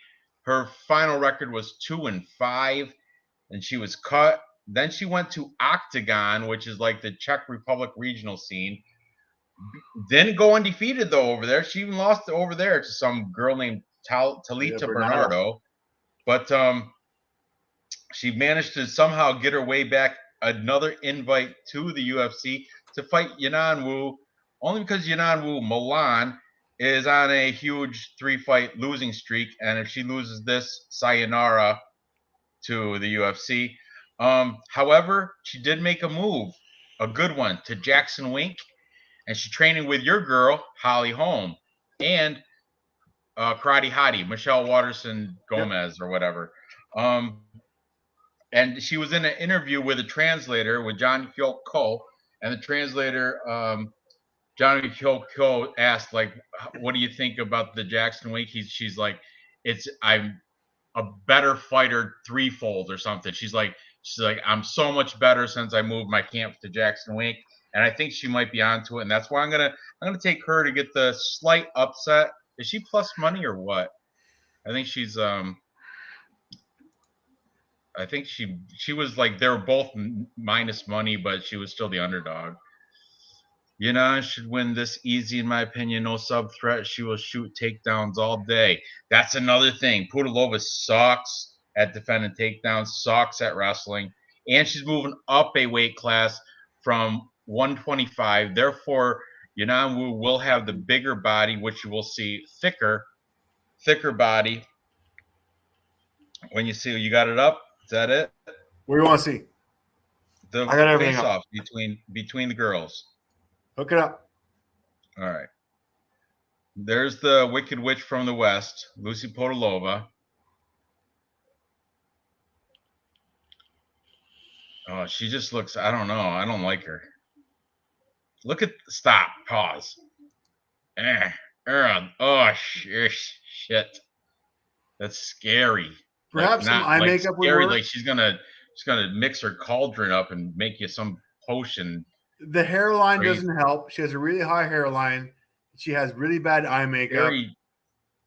I get it. Bony, like I get it. But I mean, look at her compared to this girl right here. I know. That girl's full bodied. Lucy, she looks like she's like uncomfortable. Can't even snuggle with her or nothing. She's just too bony. Everything's all pointy and sharp. All right. Oh, looking Hi. happy, looking smile, all Yeah. smiles. Oh, this is a good face-off. This is where they have a little bit of beef. Yeah. Watch this. Watch this. It gets a little spicy, if you will. Doing the heart. Is that like an Asian thing? All the Asians do that heart. Corny. But anyway, look, she gets right in her face. Oh, right, look at that. Look at in your face. And then Yanan Wu gives it right back. Oh yeah? I'll give it right back. And then she played off like, yeah, Okay. that's right. I'm not So backing Dana's off. favoring here. I don't care about the looks anymore on this face off. Dana is definitely favoring. Yeah, look where his fighter arm is here. round. Yeah, definitely. Definitely. Dana's liking Yanan. All right. Dana's liking Yanan. Hee Oh, Go me. oh, sorry. That's a good face off though. All Okay, right. let's see. Just quick look at the stats there, guys. Strike landed per minute 4.42 to 4.15. Accuracy 40% versus 3%. Strike absorbed per minute 5.05 versus 4.09. Defense 49.52. I'm going to give this a wash on all the stats for stand up. As far as takedown goes, 0.70, 0.16. All right, I guess a little bit of a lean to Wu on that one. Takedown accuracy 30 to 12, so not a big chance of this going to the ground. Takedown defense 68 and 61, pretty much a wash. So the fights, we have a nice 5-fight base to take the stats from, but these are such a long time ago that I'm not even looking at the stats on this one. I'm going to lean Wu on this one. Let's see what we got for the. She's the underdog. She's the first dog that I'm picking. I can't believe this is a main card event. I'm not putting her. I don't feel it comfortable putting wasn't. her They in any swapped it. parlays. I think told this you is a why coin too. flip. I honestly think this is a coin flip. But at a coin flip at plus 100, very comfortable picking Wu on this one. I'm even stronger on Wu now because of Dana's hugs and holding her hand. Hit that lock button. I'm telling you. Yeah, guys, hit the plus money junkie for Wu. Definitely. But guys, keep her out of the parlays. Just keep her as a straight bet. Throw in parlays too. Yeah, I mean, yes, throw in parlays as well. I am. You know, I did. I put her in a parlay with Jared Gordon and Tyson Pedro, actually, on my capper comparison show. There it is. Decision. Yanan Wu. And look, she won the capper majority too. Unreal. I'm actually, you know what? If you really want to go hard, I'm okay. And in my Tapology, I'm picking Yanan Wu within distance.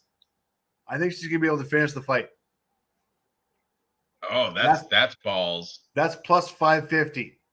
But to be perfectly honest with you, this fight has no reason to be on the main card.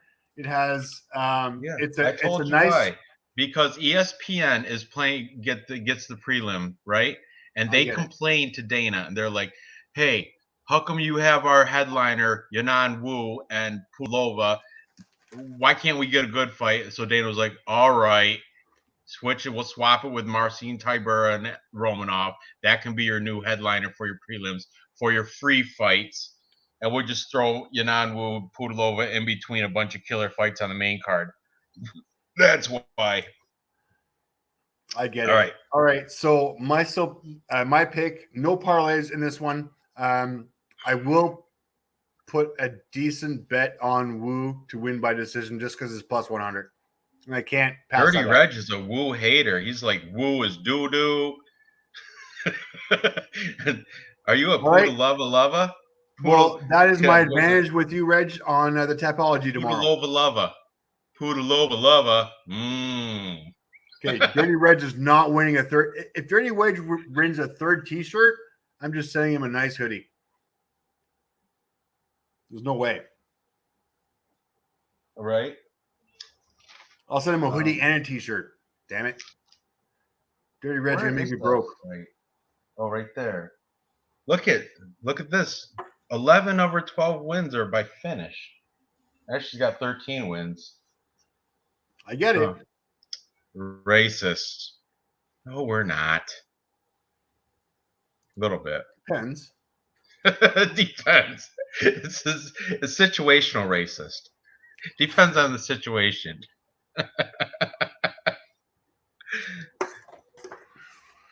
Oh, you look real good, Pudilova. Don't look at my face like that. I'm definitely racist. I mean, if you're from Kazakhstan, I will say that you're probably a decent wrestler. And that's totally racist. That's totally racist. You might not be a decent wrestler, but I think you're a decent wrestler. If you're from China, you're probably not a good wrestler. Exactly. In most part. That's totally racist. Same with English. If you're from England, probably not a good wrestler. No, but you got some striking. It's stereotyping. It's a little different than being. Yeah. Well, it's about race. It's in the same tree. Same tree. Well, yeah. So yes, I will admit I am UFC racist. Different branch of the same tree. I think that most people stereotyping, classifying people, grouping them up, judging them by race. I suppose that's all racism. Anyway, whatever. What's next? Oh, okay. So we're all on Wool on this one for the plus 100. It's worth it. Is she plus 100? I like plus 100. Okay. So we're in the main card. Are we on Jose Aldo now? Hang on a second. We are. Up. Jose Aldo, Dvalishvili. Oh my God. Oh, the machine. I'm picking the dog here too. Yeah, me too, and I'll explain why. Jose Aldo is a freaking legend for real. One of the top best fighters ever in all time. Junior Jose Aldo, 35 years old, still not out of it. 35. It's still. I know bantamweight. You don't like to hear 35 at bantamweight, but still, he's still got it in him. His cardio has always been tip top. He's never had to worry about that. Comes off of great wins against Rob Font, Pedro Munoz, Marlon Chito Vera, all wins. Before that, he lost, but he lost to Piotr Jan. I mean, can't blame him. He lost to Marlon Moraes, which split decision robbery. He got robbed that fight. And before that, he lost to Alexander Volkanovski, the champ. So you can't take that from him either. Don't play that. Merab Dvalishvili, he's on a nice win streak. I think he's got the longest win streak right now in bantamweight, right presently. I think he's like, I don't know, 13 wins or something. I forget what it was, but he's coming off a win against Marlon Moraes, ground and pound round 2. He beat Cody Stamann, unanimous decision. He beat John Dodson. That's nothing to write home about. Unanimous decision. Gustavo Lopez, once again, Gustavo Lopez reminds me of Leonardo Santos, kind of similar to that guy. And Casey Kenny, out of his last 5, I think Casey Kenny's probably his best win of the 5. But what he does have going for him, he's training out of Syndicate with Aljamain Sterling, Jay Perrin, who we talked about, LFA champ Ziad Lavishvili, not Dvalishvili, but Lavishvili. I don't know. Same country, I'm assuming. Georgia, both Georgians. But when he's not in a Syndicate, he trains out of the Lion's Den with Zaruk Adashev, and he trains out of Sarah Jiu-Jitsu in Long Island, New York. So, yeah, it's Merab Dvalishvili, the machine. He is going to have that nonstop, constant threat of takedowns. But Jose Aldo, I don't know the stats, but I know he's got pretty good takedown defense. And stand-up Jose Aldo is just better. Yeah, what is the stats? Go ahead. 90% takedown defense? Nuh-uh. Really? You want to share a screen? Okay. I'll prove it. Wow, and that's on a big fight. That's on a lot of fights, right? To make that stat. Oh, right here. Takedown defense. 90%. And I get it. Wow. Merab has got 7.3 takedown average per 15 minutes. I get it. I understand. But has he fought the likes of Jose Aldo? No. He has not. Moraes, Stamen, Dodson, Lopez, Kenny? Yeah, no. I don't get it. And you know what? And I get he's got a win over Moraes, and Aldo has a loss against Moraes, but that was a totally different time in the careers. Not even comparable. So I'm not even going to put that up against there. I get it. I get the odds. Hang on a second. Let me get back onto the right fight here. Jose Aldo plus 110, minus 138 for Merab. I just don't think Aldo's getting the respect that he deserves. Merab might win this fight. I get it. But Jose Aldo is getting faded. And the reason he's getting faded is because his loss of Connor. And I get it. I think the fight is definitely going to go the 3 rounds. It's going to be about a matter of if Merab can take Jose Aldo down. And to be perfectly honest with you, I think Jose Aldo has a takedown defense to be able to stop Merab. And that's going to be his game plan. That's going to be his path to victory. And I think Jose Aldo is going to be able to stop that takedown and probably light him up on the feet. So I'm going Aldo. I'm going the underdog. At plus 110, I like my odds. All right. I'm gonna not the popular choice. I get it. If you want to watch the face-off, let's watch them up. Yeah. Well, hold on. Right before that, I want to share my screen for a second. Okay. Just bear with me. Keep that up there though. I'm waiting for you. All right. This is by request. We're going to share this.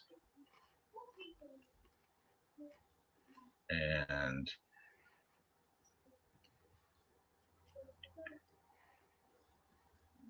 okay, here's the Rob Dvalishvili jumping into ice hole fail, I guess. We'll do it full screen.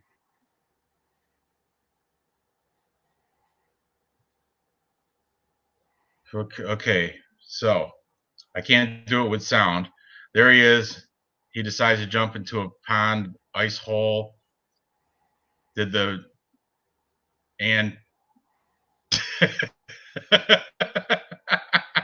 he hurt his head. It was just ice, no water down there. What a moron.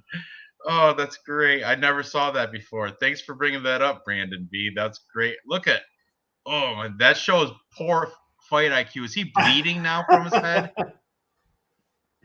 Definitely poor fight IQ. Oh, look at him. What a knucklehead.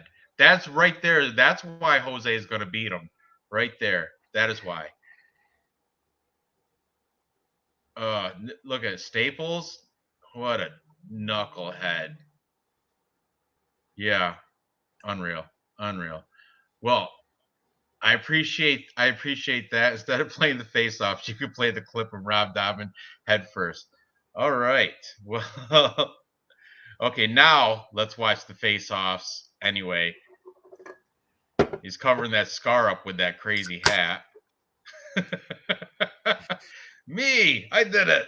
That's me jumping in that pond, frozen pond, and cracking my head open and bleeding everywhere. That's me. Sorry, guys. Apologize. 1, 2, 3, that's 4, awesome. 5. Number 5. He will come in with non-stop takedowns. I will give him that. That nose has been broken how many times? Oh, numerous. It gets broken every time he steps in the ring. Listen, look at that stat. Brandon B. Dodson was able to stuff 18 of 20 attempts. If that's the truth, then Jose Aldo is going to be able to stifle him.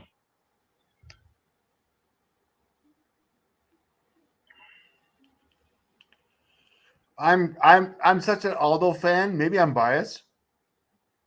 Like I'm like an Aldo fan from the days of yesteryear. I just don't think he's done. He's not at the end of his career. He's still a tough motherfucker. He can make another run. Swear to goodness. You know what? I see it.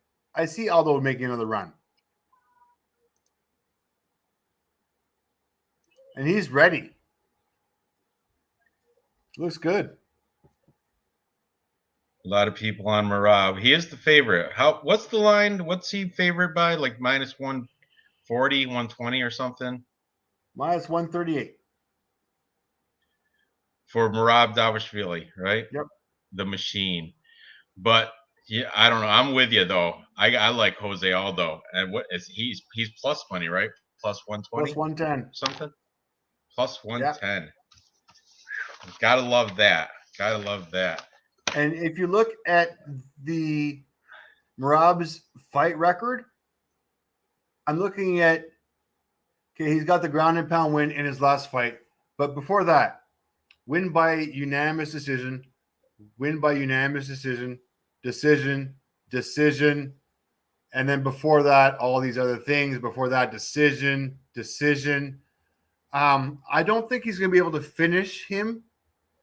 I don't see Aldo getting finished in this fight at all. And let's be honest. Let's look at Aldo's previous 3 fights. Decision. He did lose to Peter Yan, but that's Peter Yan. Split decision, which I think he probably should have won versus Marlon Moraes. Decision loss versus Volkanovski. I'm not going to fade any of those. And we're going back to 2019. So I'm definitely. Oh, I didn't even look at the Dana White aspect. Who was he looking at? All right, well, give me a second. Let me first start with what I'm doing. Go ahead, finish. Go ahead. I'm working towards this fight will go the distance, minus 225, and I'm leaning towards Aldo fight going the decision. So, I mean, you like him at plus 110? I like even more at plus 260 by Jose Aldo by decision. Looking at the stats, I get it. He's not up there, but he does have the better fight experience. He does have the better takedown. I think he's definitely going to have he definitely has a game in this one. You want to look at see who wins on the face-offs? Hang on a second here. Oh, go back a little bit. Dana likes Jose Aldo. We got Jose Aldo, big hug. Here it is. Looking at Aldo. All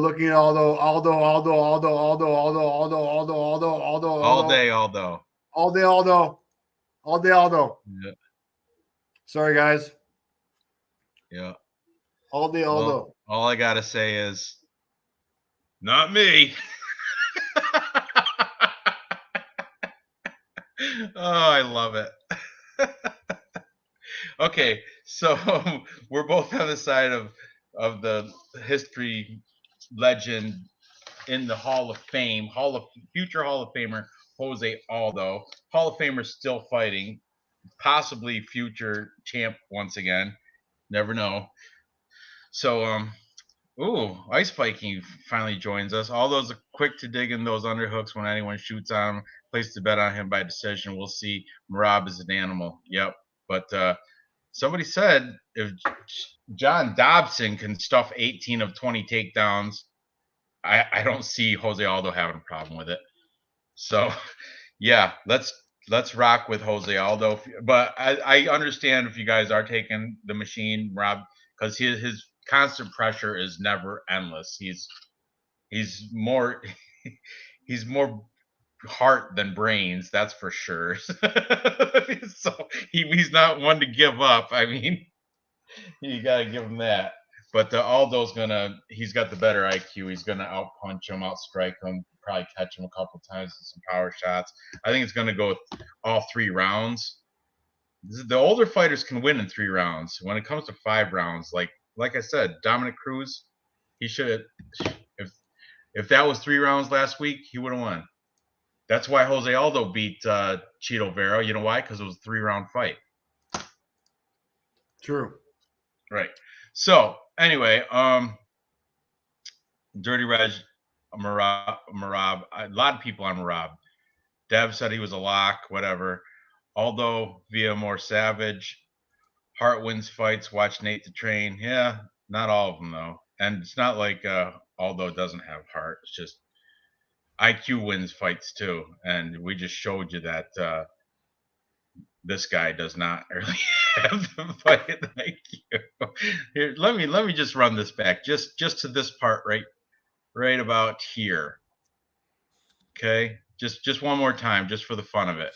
Look at no blood, looking good, getting ready. Here's for Jose Aldo. Boom. Oh, ouch.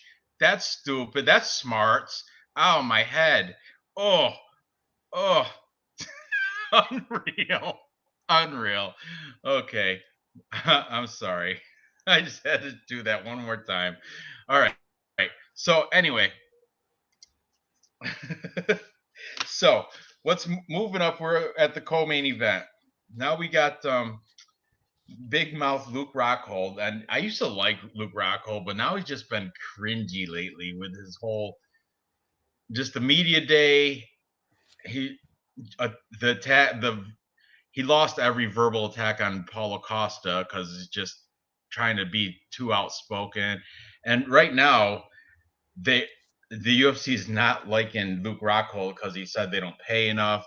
Brought up the fighter pay thing, and just Luke Rockhold. Plus, he's got a glass jaw. He's like, how old is he? He's old, right?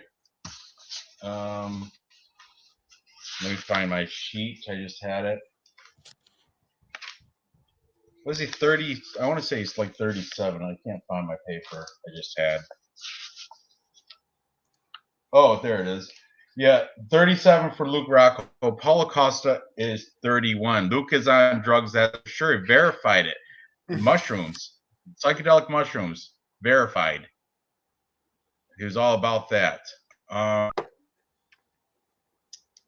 Then we have Paulo Costa, who he came in. He had a horrible weight miss before. He was over a ton. And Luke Rockhold was like, "Oh, you're gonna make weight this time?" In the media day, and it sounded like he was scared. Like, I hope you don't, because and Paulo, his English is a second language, so he was just caught like, "Oh, you want to know my weight? You'll see." And you know what? We did see, and he made 185 without having a box of shame, anything. He did it, and he looks fabulous, looks fantastic.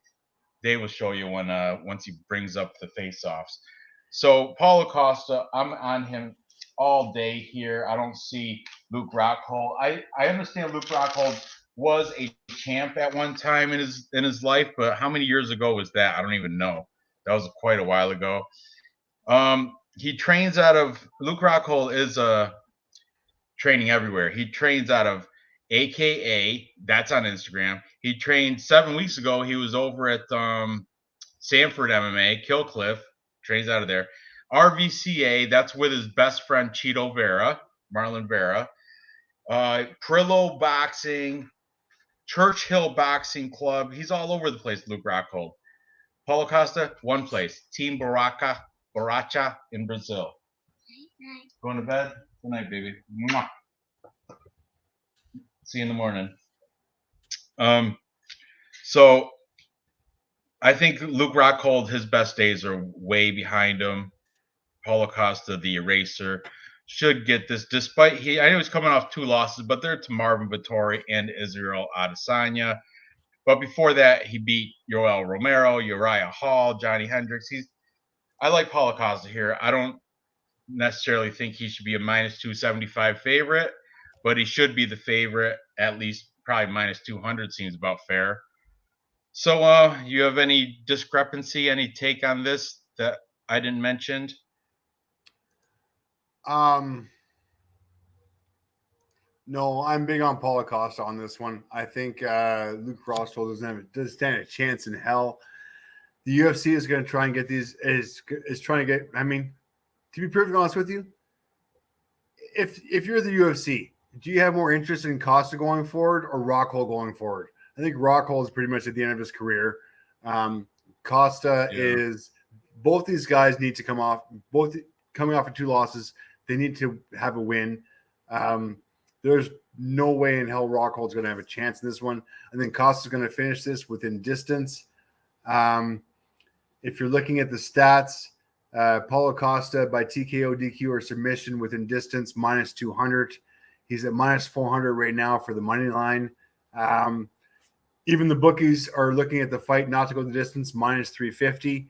I think your safest bet on this one and your most money-making bet is Paulo Costa within distance by TKO, DQ, or submission, minus 200. Comfortable in a parlay. Rockhold doesn't have a chance. I mean, you can flap those gums on Twitter and on Instagram as much as you want. And she's just Costa making is himself looking look amazing. worse. And you know what? If Costa gets 3 losses in a row, that's not a good sign. He needs to make his comeback right now, and Rockhold is like lamb to wolves. Costa within distance, minus 200. Let's see. I bet you Dana's looking at Paulo Costa the entire face-off. Hang on a second. Yeah, I'll wait. Because Luke has been bitching about the fighters' pay and just I don't know, he's just cringy as of late. You gotta hit play, Dave. Sorry, bud. Didn't you guys got me on? He's looking good though. Looking good for Luke, 37. Luke is looking good. He's gonna look good wearing you know what? When he's on the stretcher going in the ambulance, he's gonna look great. Well, look right here. Now he's starting to act like a jackass. Now he's starting to be, and look at Paulo's just jacked, ready for this fight. Oh, he's a beautiful specimen. Cut weight, male specimen. Good camp. He's an Adonis. He's what every guy wants to. If you can look like anybody, that's who you want to look like, pretty much. And all the ring girls hitting on all the ring girls. I know every single one of them.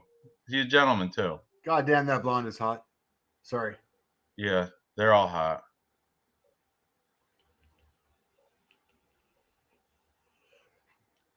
All that cosmetic surgery, all those hair implants. He's ready to go. He is ready to go. He's cut weight. He's made it. Yeah. Still going bald. And look at Luke Rockhold. I don't know. And Dana looks at still talking shit. Oh, Dana looks at Costa. No, he gave a little grin to Costa. He liked it. Oh, we definitely got Costa here. I'm sorry. Dana's on Costa. He's on Costa. Look, right now he's talking his ear. You know, we just gave you feeding you this guy. We're feeding. You better knock his ass out. That's what he said right there. Okay, interesting. Let's catch up with this. Silky B making his voice heard in here in case he wins that T-shirt this week. Costa at minus 130, TKO under 12 minutes. Ooh, DraftKings. I like it. Same game parlay. That's a good one.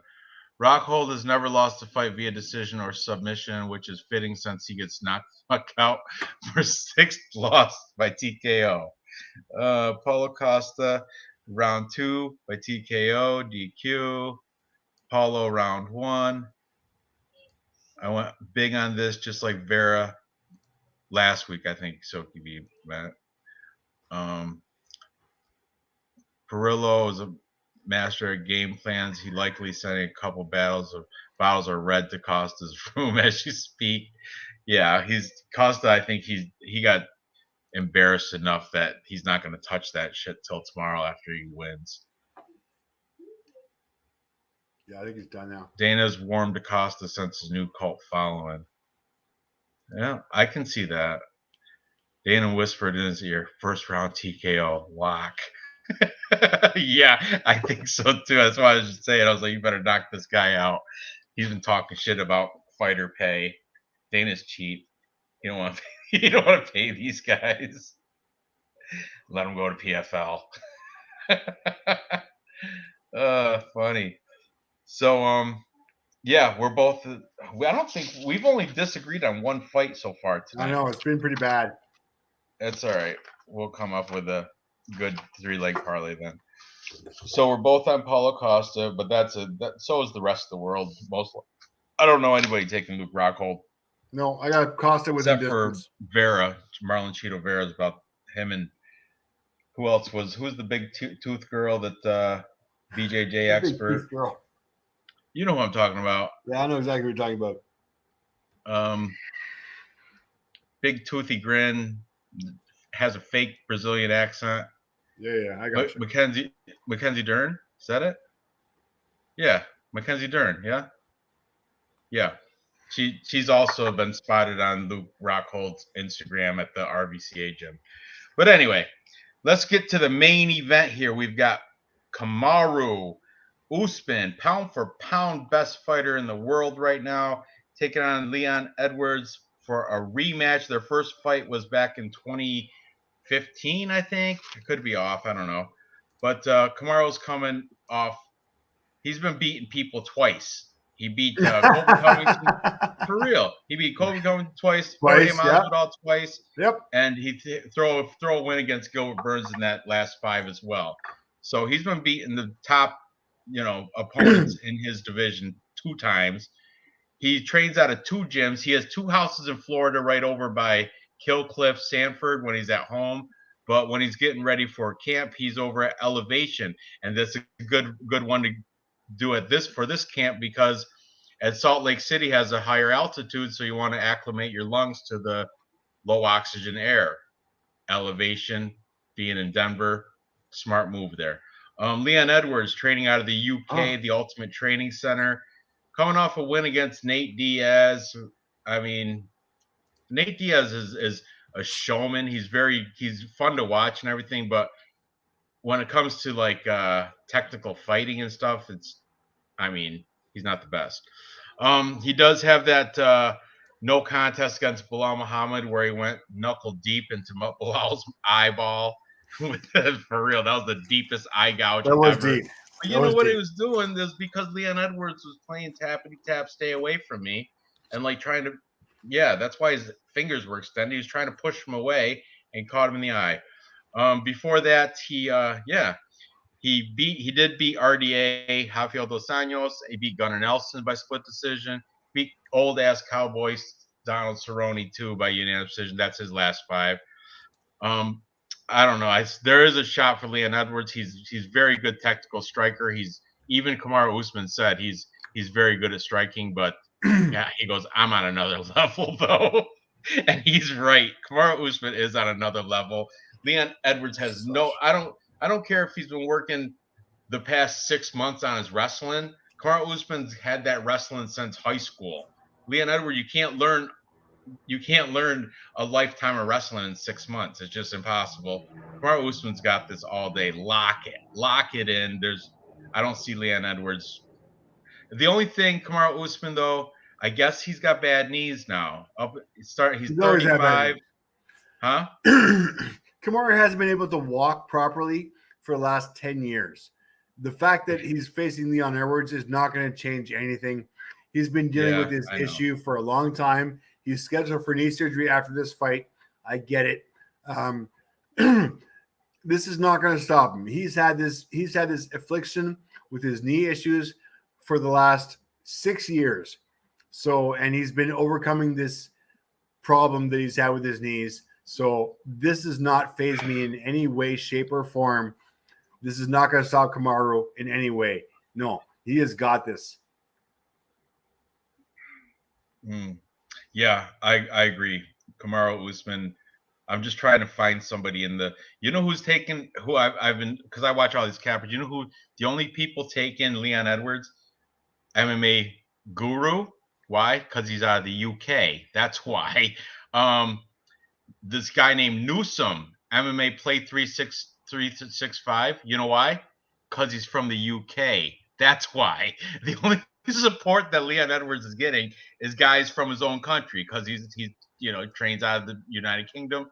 So the only people that I've seen on here taking Leon Edwards are homebodies, like people local. I agree. Local to him. That's it. Everybody else knows Kamaru. That's why he's a minus 340, and that's a good price for him too, because he should be even bigger than that, I think. But I honestly think Usman is underrated as far as a pound for pound best fighter in the UFC. Oh, look at Jacob from We Want Picks. That's a good. I think I did see that too. He's taking Leon as well, but Jacob goes on. He takes a lot of underdogs. I don't know. Sometimes he hits them though. Interesting. That's interesting. I have mad respect for Jacob. But yeah, Usman should win this, right? No doubt.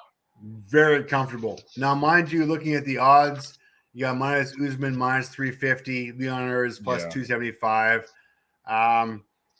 I think Usman's going to win this by decision. He's not going to make any mistakes. He's not going to take any chances. Right. He's too smart. He's way smarter. I mean, he's a champ. I mean, he's not going to lose his belt to Leon Edwards. Let's be honest here.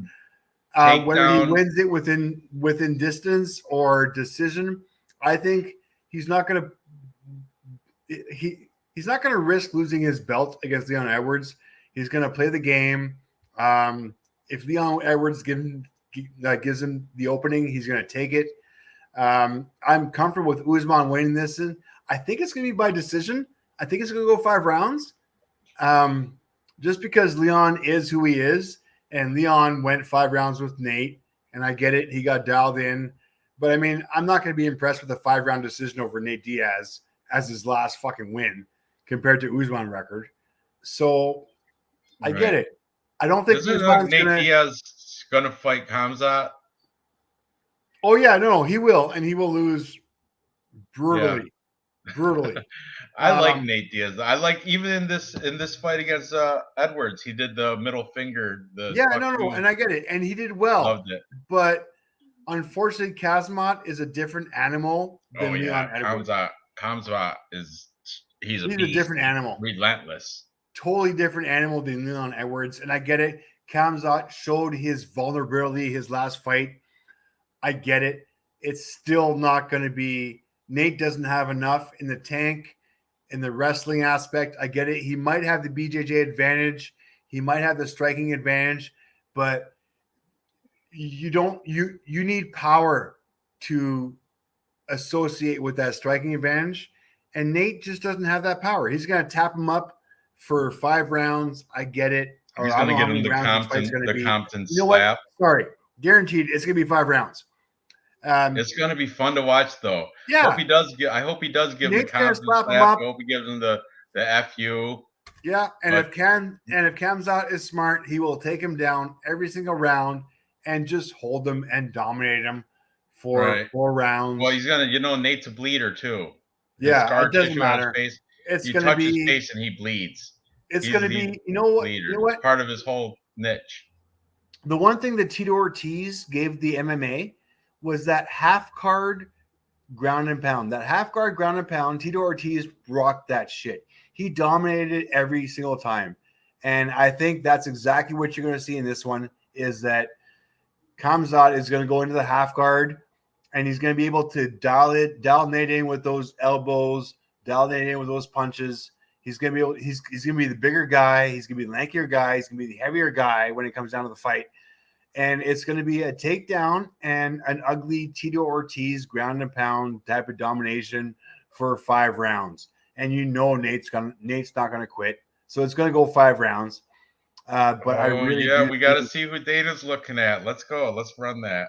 All right. Sorry. Beautiful bean footage. All right. I'm on this. Here we go. Share screen. I'm ready. It's Leon Edwards. I know he's British and everything, but it sounds like he's talking with a mouthful of marbles when he talks. So do I, after I've had like 1, 2, 3, 4. No, 5 you're fine. You're not even slurring. You're not even slurring. You're good. Silky B's taking Edwards by decision. That's all right. There you go. Silky B. Let's make sure we slur. Silky B, thank you. I appreciate winning on Tapology because you picked this fight. You have a red watch on? Tag Heuer, Formula 1. Red watch, red shirt. Blood Diamond fan. Is that a Rolex? It's a tag. I just want to rolly with a devil tag Formula 1. You guys want to fucking rock it? Here you go. Look at. I've had this watch for about 8 years now. I'm sorry. There, walking I've up had the this stage. Watch for 17 years now. 17 years. The only time Usman's had his shirt over his chest for the entire summer was his walk up to the stage. That T-shirt. That was the only time he's ever had his chest covered this whole summer. Swear to God. All his shirts, they're just open button-up shirts, and they're open for Usman. And look at Dana's already touching Usman right on the pec. Can't see. He's always looking at Usman hard. He's looking at Usman hard. Hey, glancing over. Oh yeah, he likes Usman. Touch means a lot too. And look at, oh, right there. There's the little whisper in the ear too, and the pat on the back. Good boy. You're my boy. That was it. That solidifies it. Lock it. Lock Usman. That's free money right there. Look at Muhammad looking like a beast behind his brother. Muhammad Usman, the molder. Good luck tomorrow, guys. Then he says something out sly right here. Boom. Says something right there. You got this. And Muhammad just making that mean, ugly mug. God, Joe is short. Yeah. You TRT steroid popping. I love Joe Rogan though. So do I. Jealous. Huge fan. He's just the 5'4" midget with so much testosterone going through him. I love him. Yeah. So do I. You know what? I got front row tickets to Bert Kreischer, in Vancouver. Yeah, you're saying that's September awesome. 9th. Good for you. Yeah. Nick Alexander Edwards. Oh, he's got the Black Sabbath Birmingham accent. Yep, sound like Ozzy Osbourne. Oh man! Tit grab, eye fuck, ear whisper, lock. Yes, that's the Dana lock right there. You know that. Okay, guys. You know what? I think we uncovered a secret Dana eye pick. I love it. I like that take. I like it. You know what? I think we uncovered it tonight. We did. Keep that under your hats, guys. That's the Plus Money Junkie secret on how to pick fights and watching the face-offs. At least you know who Dana is picking. At least you know that, and the way the judges, if it goes to a decision, judges are going to go where Dana's eyes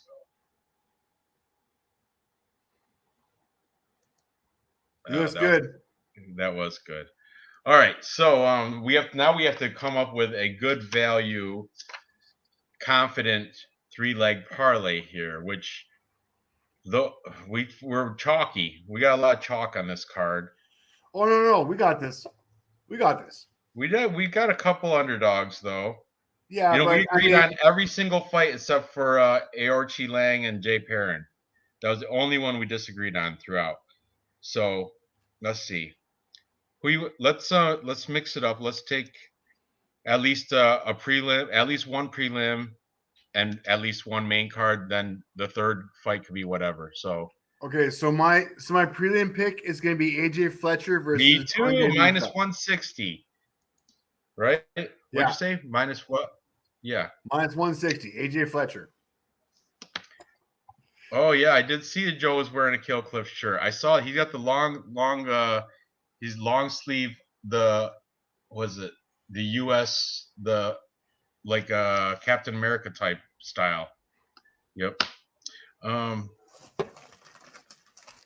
wonder if Usman's ego will keep him from being persistent with the boring clinch wrestling. No, I think he's fine with that, winning boring fights. I've seen him do it before. Yep. He's problem fine with that. He has no problem winning a boring fight. Aldo by decision, Rockhold by finish. Well, there goes that. That won't happen.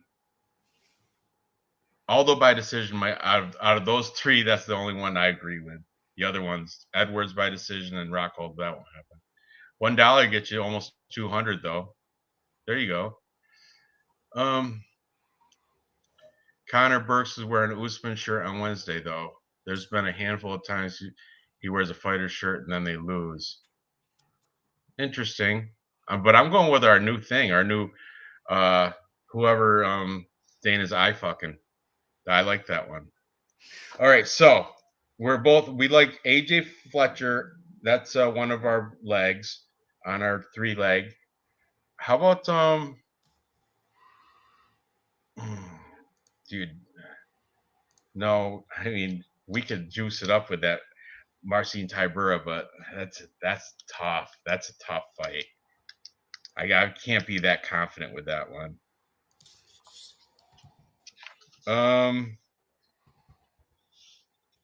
What's the line on Paulo Costa? Minus 400, right?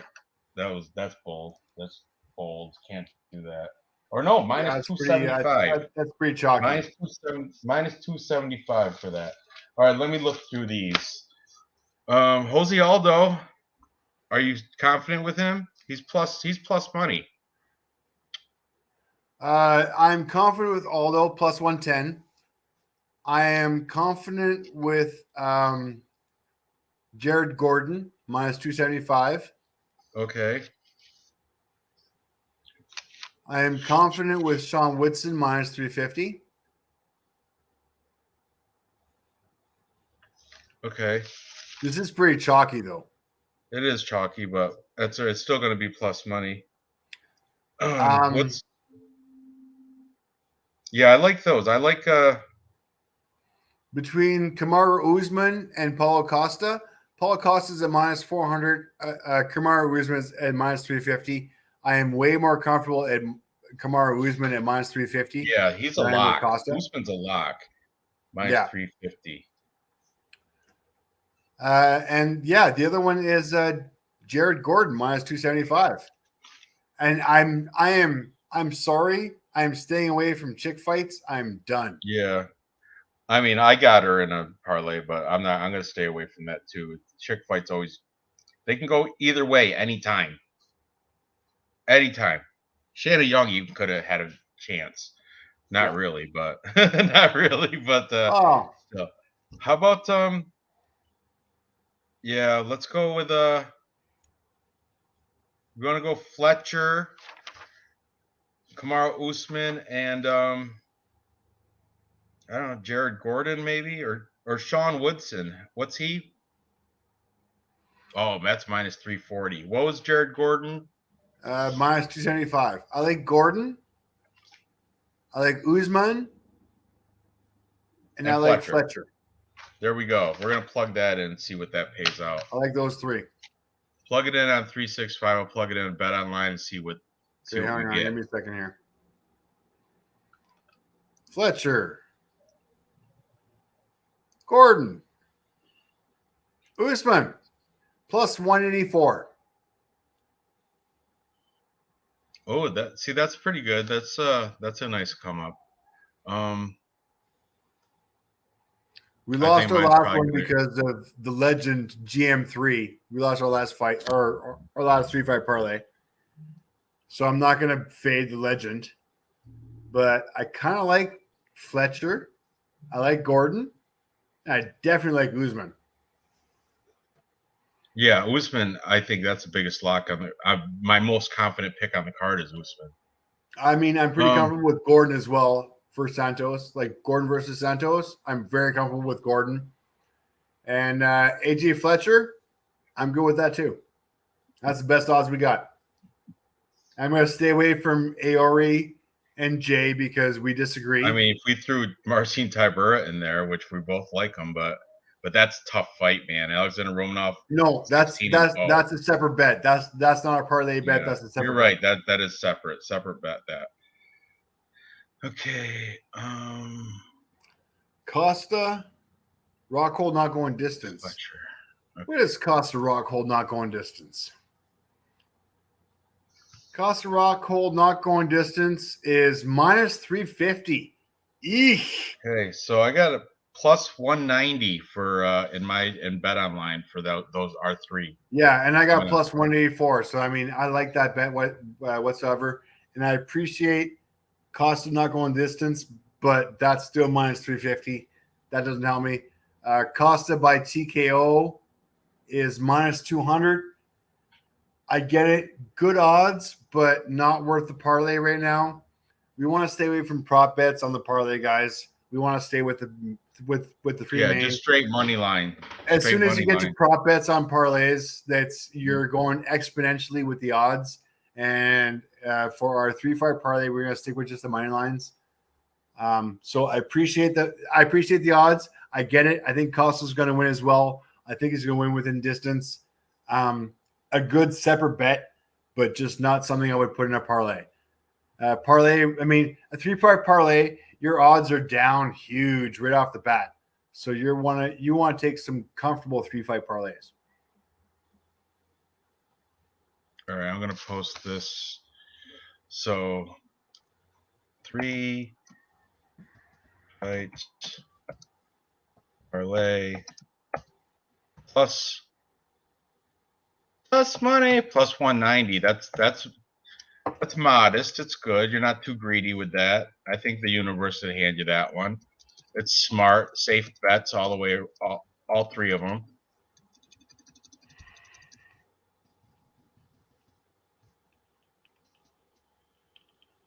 And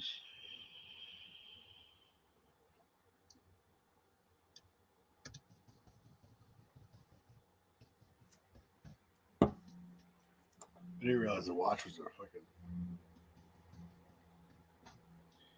okay, there you go. Post it. 3-fight parlay. Jared Gordon, Kamaru Usman, AJ Fletcher, all favorites who are I'm pretty confident with all 3 of them. $100 to get you 100, pay back 190. Well, 290, get your 100 back and 100 extra 190. Represent the plus me shirt. Okay, let's see catch up with the chats.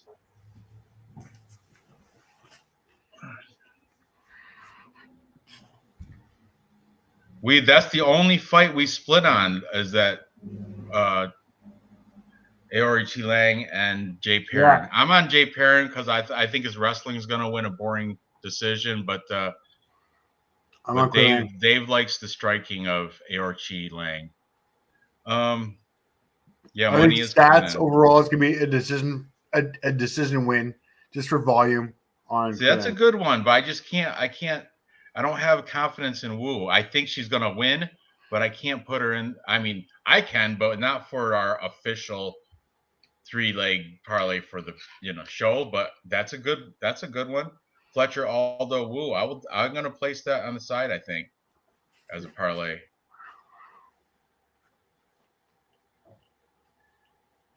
Thank you, Gerald. Yep, betting always does make cards a little more. They're like, oh, there's a couple fights that should not be on this card. Yeah, but you get that with every card. You can't get. I get it, but come on now. You know what, guys? That Tybura fight, that is my plus money junkie fight. Right yeah, there. That's my underdog of the week too. I'm kind of liking that dog. Plus 270 or something. What was he? I think plus 270. And the fact that Cody from Plus Money MMA Bets kind of is on that as well is just oh man, we're both on the same thing. And Tybura is at plus 300. And I get it. Romanov is a legend. You know what? And I can't say anything because I've got Romanov in my picks for my plus or to get in the top 10. So he's my guy. And I got Romanov in this one. But man, it's worth a scratch off. It's worth a scratch off. Yeah, prop bets are kind of like hidden parlays. You're right, Dirty Reg. Odds go down exponentially when you go to props. Ice Viking, you've been kind of in a drought. You haven't won in a little bit. I've never won Tapology. Never. I got second to 1 week to Noah Allen. That week I went like 10-1. Somebody beat me by 1, or I think it was Noah Allen. I think he beat me barely by like. I've only won once this year. I mean, we got some killer assassins on here. I've only won once this year. I think Kairos has won a couple times. On Tapology or my Teesprings. I'm gonna post up the link as I find it. I haven't been on it in a bit. If not, join Tapology group number 926. You comment on the chat. You win the Tapology. You get a t-shirt. And oh my goodness. Damn it. I owe a couple t-shirts still. Gerald Lynch, I got you, homie. I will hook you up.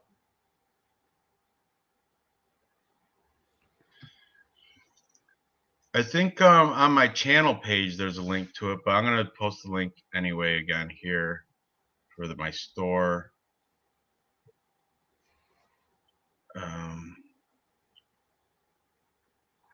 Stores. Here they are. Oh yeah, I got the GM3 shirt. The the recap. That's the remember that shirt, Dave? You got one of those. Oh yeah. The new Plus Money Junkie shirt just made like 2 weeks ago. All right, Dirty Red, you got the invite. I missed last week, guys. I apologize. I missed last week as far as the Tapology weekly game goes, but as long as you were in the Tapology group number 926, you were in there. But yeah.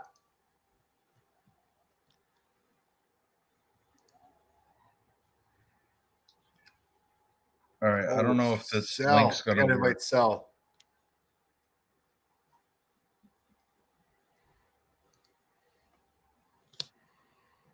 You guys must not have seen Leonardo Santos do the rope climb on Instagram. His old man strength. Yeah, I don't. I guess, but he has old man cardio as well. So that's yeah. Thank you, Nick Alexander. Just took the words right out of my mouth. Tybura is really live. Send me the link or send me the invite, Dave. One time. Yeah, 2 groups going, don't you, Dave? No, you just got 1 group, but it has that the contest is separate from the group thing. You have to win the group to get I've got the shirt. weekly game, which I try to bring in new players to the actual number 926 group. But yeah, the weekly game is kind of good. But the t-shirts are going to the actual pick'em group number 926. We got 45 players, 45 weekly guys that are in all the time. And these guys are assassins, absolute assassins. If you can win on my Tapology number 926 group, you are definitely top of the game. Very impressed. I think this is the link to my thing, but it says creator, so that might just be my link. But it's definitely it's on my YouTube channel. Right on the top page, there's a link to it. I think. I don't know. Dave has it too. Dave, do you know the link to the shirts? Yes, I do. Hang on a second. Let me because I don't think that's right. I think that's my link but I'm a creator of them. Hang on a second. I will hook it up for you. Hang on.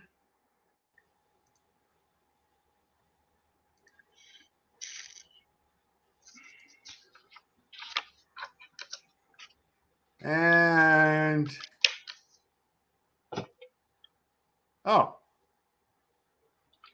your link is on your screen for Teespring, Capper Comparisons Pick.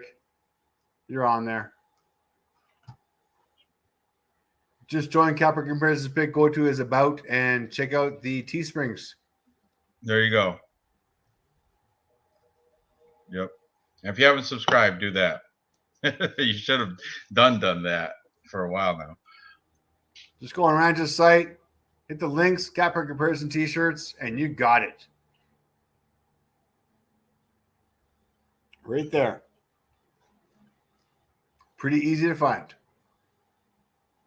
Awesome. I'm gonna do a couple more parlays while I got Bet Online open. I'm gonna do that. I'm gonna do a underdog parlay with Wu and Tybura. 2-fight underdog parlay. Did we pick any other underdogs, or is that it? I think that's pretty much it. No, Jose Aldo is underdog, right? He is. Yes, he is. All right. And I like Jose Aldo. So Tybura plus 270, fantastic. Yanan Wu plus 100 and Jose Aldo plus 120. Those three, parlay them together. This is scratch off ticket parlay. It pays out a plus 1,528. A $10 bet will make you $152 if you get those. Confirm it. That's scratch off, underdog scratch off bet for you. 3-leg underdog parlay. Wu, Tybura, and Aldo. Oh, about better, finally. Edwards decision. Yeah, it's not going to happen. I like Aldi. I like Aldi's, the store. No, I like Aldo as well. Aldo. Yeah. Plus money. Yeah, let me post that one. It was Tybura,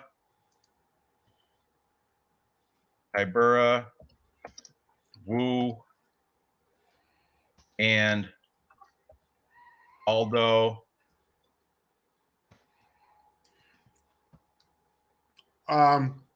Okay.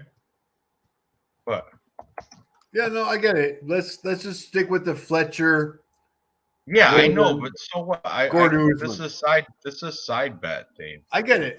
Let's Fletcher. Yeah, Gordon, I already posted that one anyway. I get it. This one, what I say it was again? Just this scratch off one, plus 1,528. With who? You'll see right here. All underdogs. Tybura, Wu, Aldo.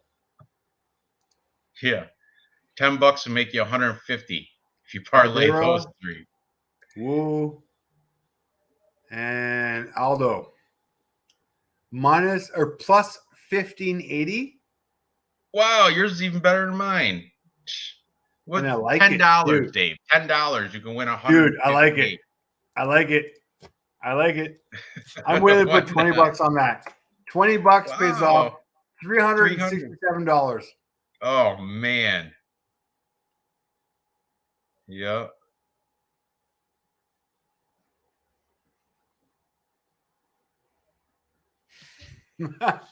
Nice Viking, you're all over it. My stoned laptop happens. That's the way to go. Sorry, homie.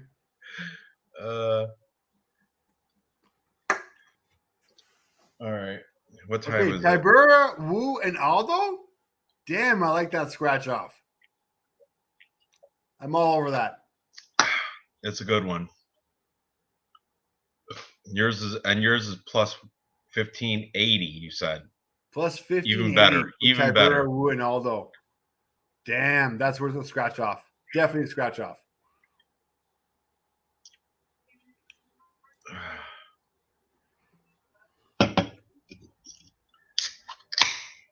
Wonder what happened to Manny tonight. I don't know what happened to him. No, I have no clue. Probably busy. He's been breaking down PFL all week. There's a PFL. I think the tournament championships are tomorrow night versus UFC. Tonight is LFA, I think.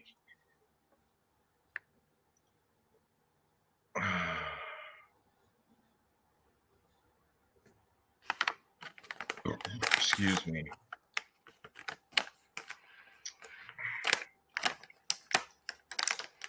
I love that. Yeah, LFA is almost done. There's only 2 fights left for that tonight. PFL week 9 is tomorrow. Oh, I like Chris Wade. That lock him in. Kudo, I think, is going to be an upset win. There's a couple fights I know about in PFL. And then we got bare knuckle tomorrow, KSW, and here we are, UFC 278. Once again, like it. I like it a lot. All right, so we can chit chat. I got 1 beer left before I sign out. So, and you got open chat, open discussion, whatever you guys want to talk about. All right. One more beer. I go get it. Go get it.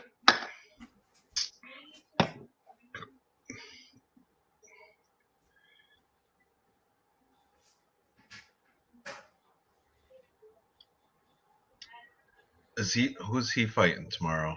Is he fighting tomorrow? What's his name? Antidelusia?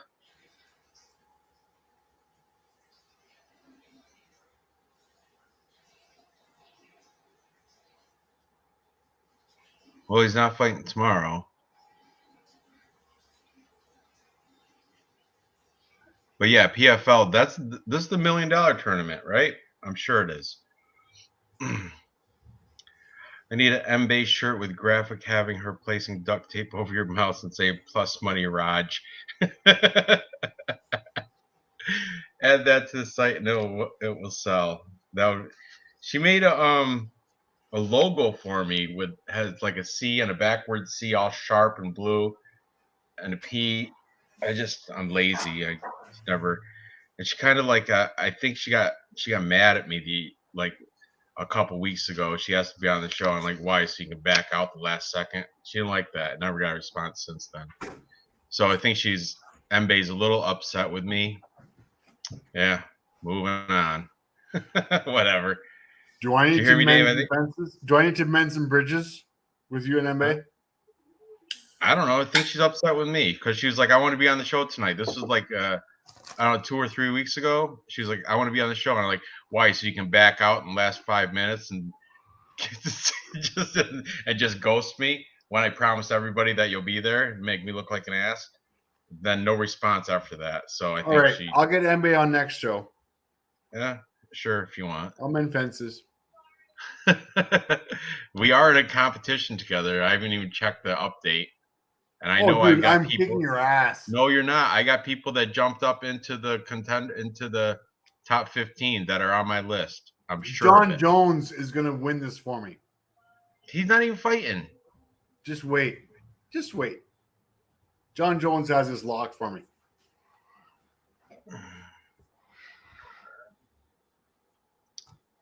NBA after those Lambo plays these days. Probably.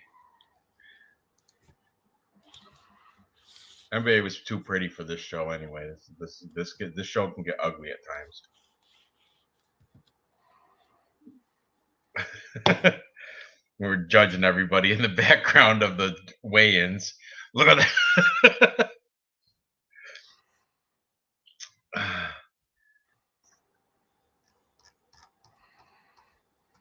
I just want to see something real quick.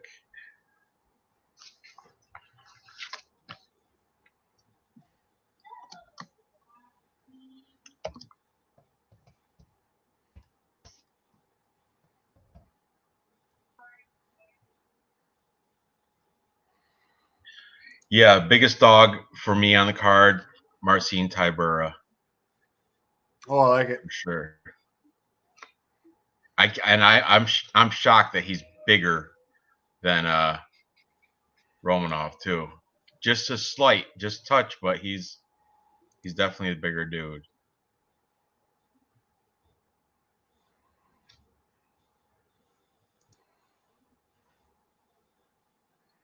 Yeah. Wish I could speak Polish so I know what the hell. Oh, they got translators. The more I look at his Instagram page, the more I like him too. I like that underdog bet we just placed. I hope we win that. It's a good bet.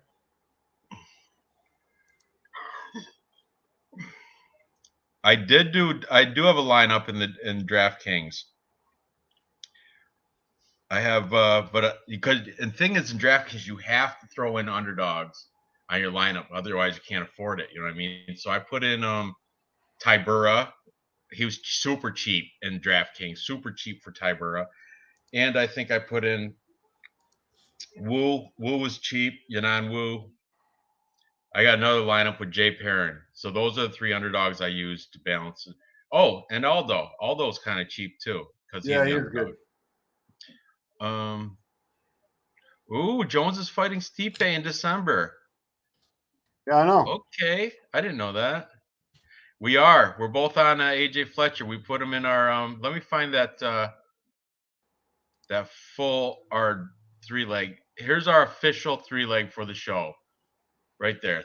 And there's AJ Fletcher as the one of the pillars and the 3-leg.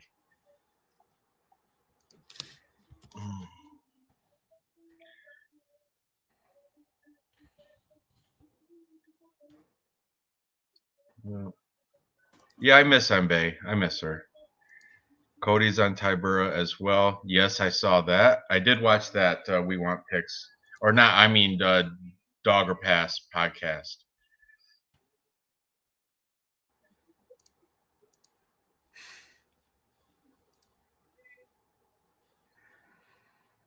I did not see that. I don't know what the MMA hour parlay is.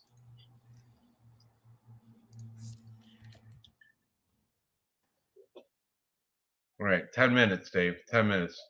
What are you grinning at? What are you watching? Oh, I'm just inviting players to the game.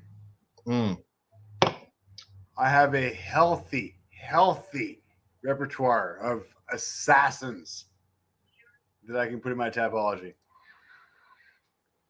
So, I mean, like I said, you want to win Tapology on our group? Good luck. You got to be damn good.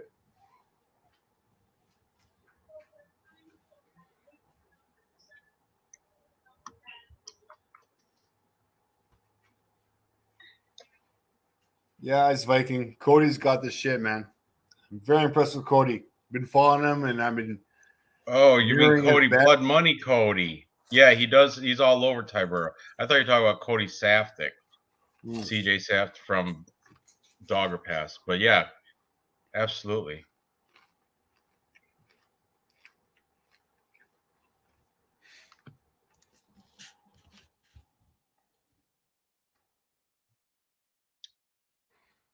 You know, we're kind of, man, the Leonardo Santos. Now people got me double thinking it.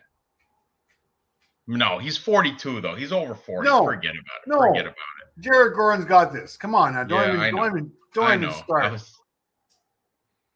No. Stop that. Envy doesn't have OnlyFans. That's funny though. She would laugh if she heard you say that. And she would start one up too. What's that? And she would start one up. Yeah, like a foot fetish one or something. Oh, cheating. She was on Narco Cop channel. All right, good. She's got a reputation out there. She's always active in people's chats and stuff. Good on her.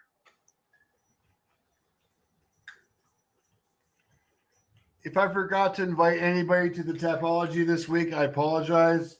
Join group number 926, and you will be automatically in there. The weekly game gives you nothing. You've got to join the group. Just to put it on there. Ice Viking, you're in there. You're always in there, Ice Viking. Don't worry about it.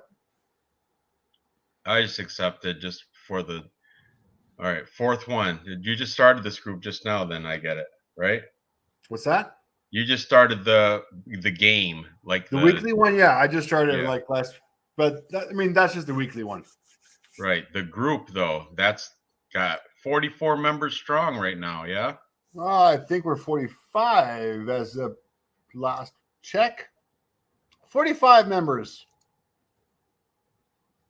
And Real News, Dirty Reg, MMA Jesus, Underdog 519, Broke Bets, Player for Life, Silky B, Escarbluso, Johnny Picks, Ice Viking, Range, you're on there, H Rod, Priscilla Mello, who has been doing really well, Priscilla Mello, over the last few weeks.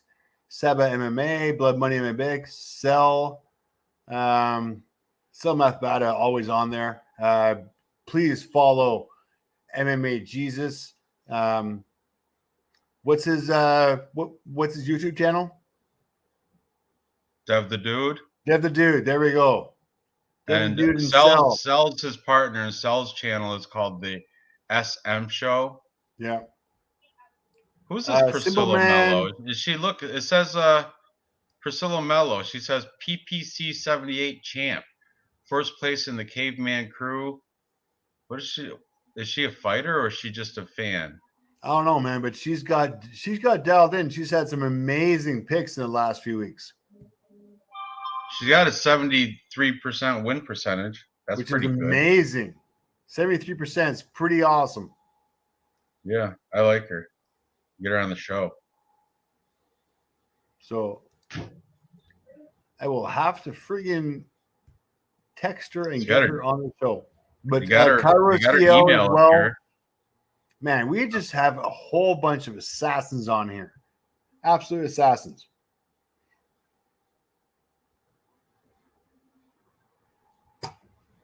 I'm gonna send her an email, invite her to a live stream next time. She could be. You should. Yeah. She has proved her picks in the last few weeks. Tell that from me. All right. Well, my beer is just about empty, so it was a good show tonight, guys. Good luck tomorrow. I don't know how I'm gonna. What time is the event? Oh, it's late, 6 o'clock. Because I got to go to a stupid birthday party tomorrow at noon, but I should be back by 6. So yeah, good luck on your bets. I'm gonna do some more betting later throughout the night tonight, just to. So am I. Yeah, just to empty my bank rolls. But good luck, everybody. Tomorrow I'll post that our official one more time right there. 3-fight parlay official for the show. 3-fight. What are you? How much beer you got left? Oh, I got too much. Yeah, that's our official. And here's our underdog. Our underdog one is nice too. Look at that payout. That's definitely worth a scratch off, guys. All right, guys, Viking. We won't see you in the chat as far as the MMA holes, but we'll catch you on the flip side. Oh, and after the break, remember, I'm only doing this show, the live stream, and 2 Capper comparison shows throughout the week. One for the prelims, one for the main event.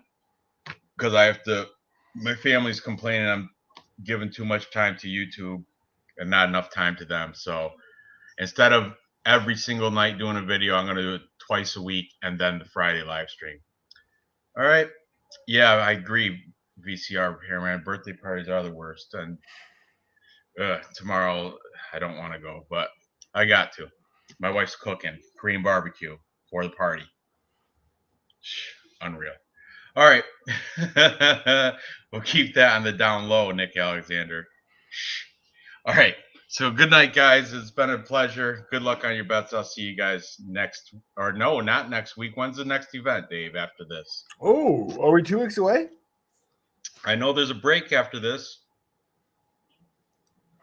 Then we are 2 weeks away. September 3rd is the next event. Yeah, so we get a little bit of a break. I'll see you guys the week prior to September 3rd, where I will maybe I don't know, maybe next Friday we can go over our contest. Maybe talk to Embe and see if she wants to come on. We just catch up on the contest picks just for a quick live show Friday night, have some beers. Bust Embe's ass a little bit. All right. Good night, guys. Not all.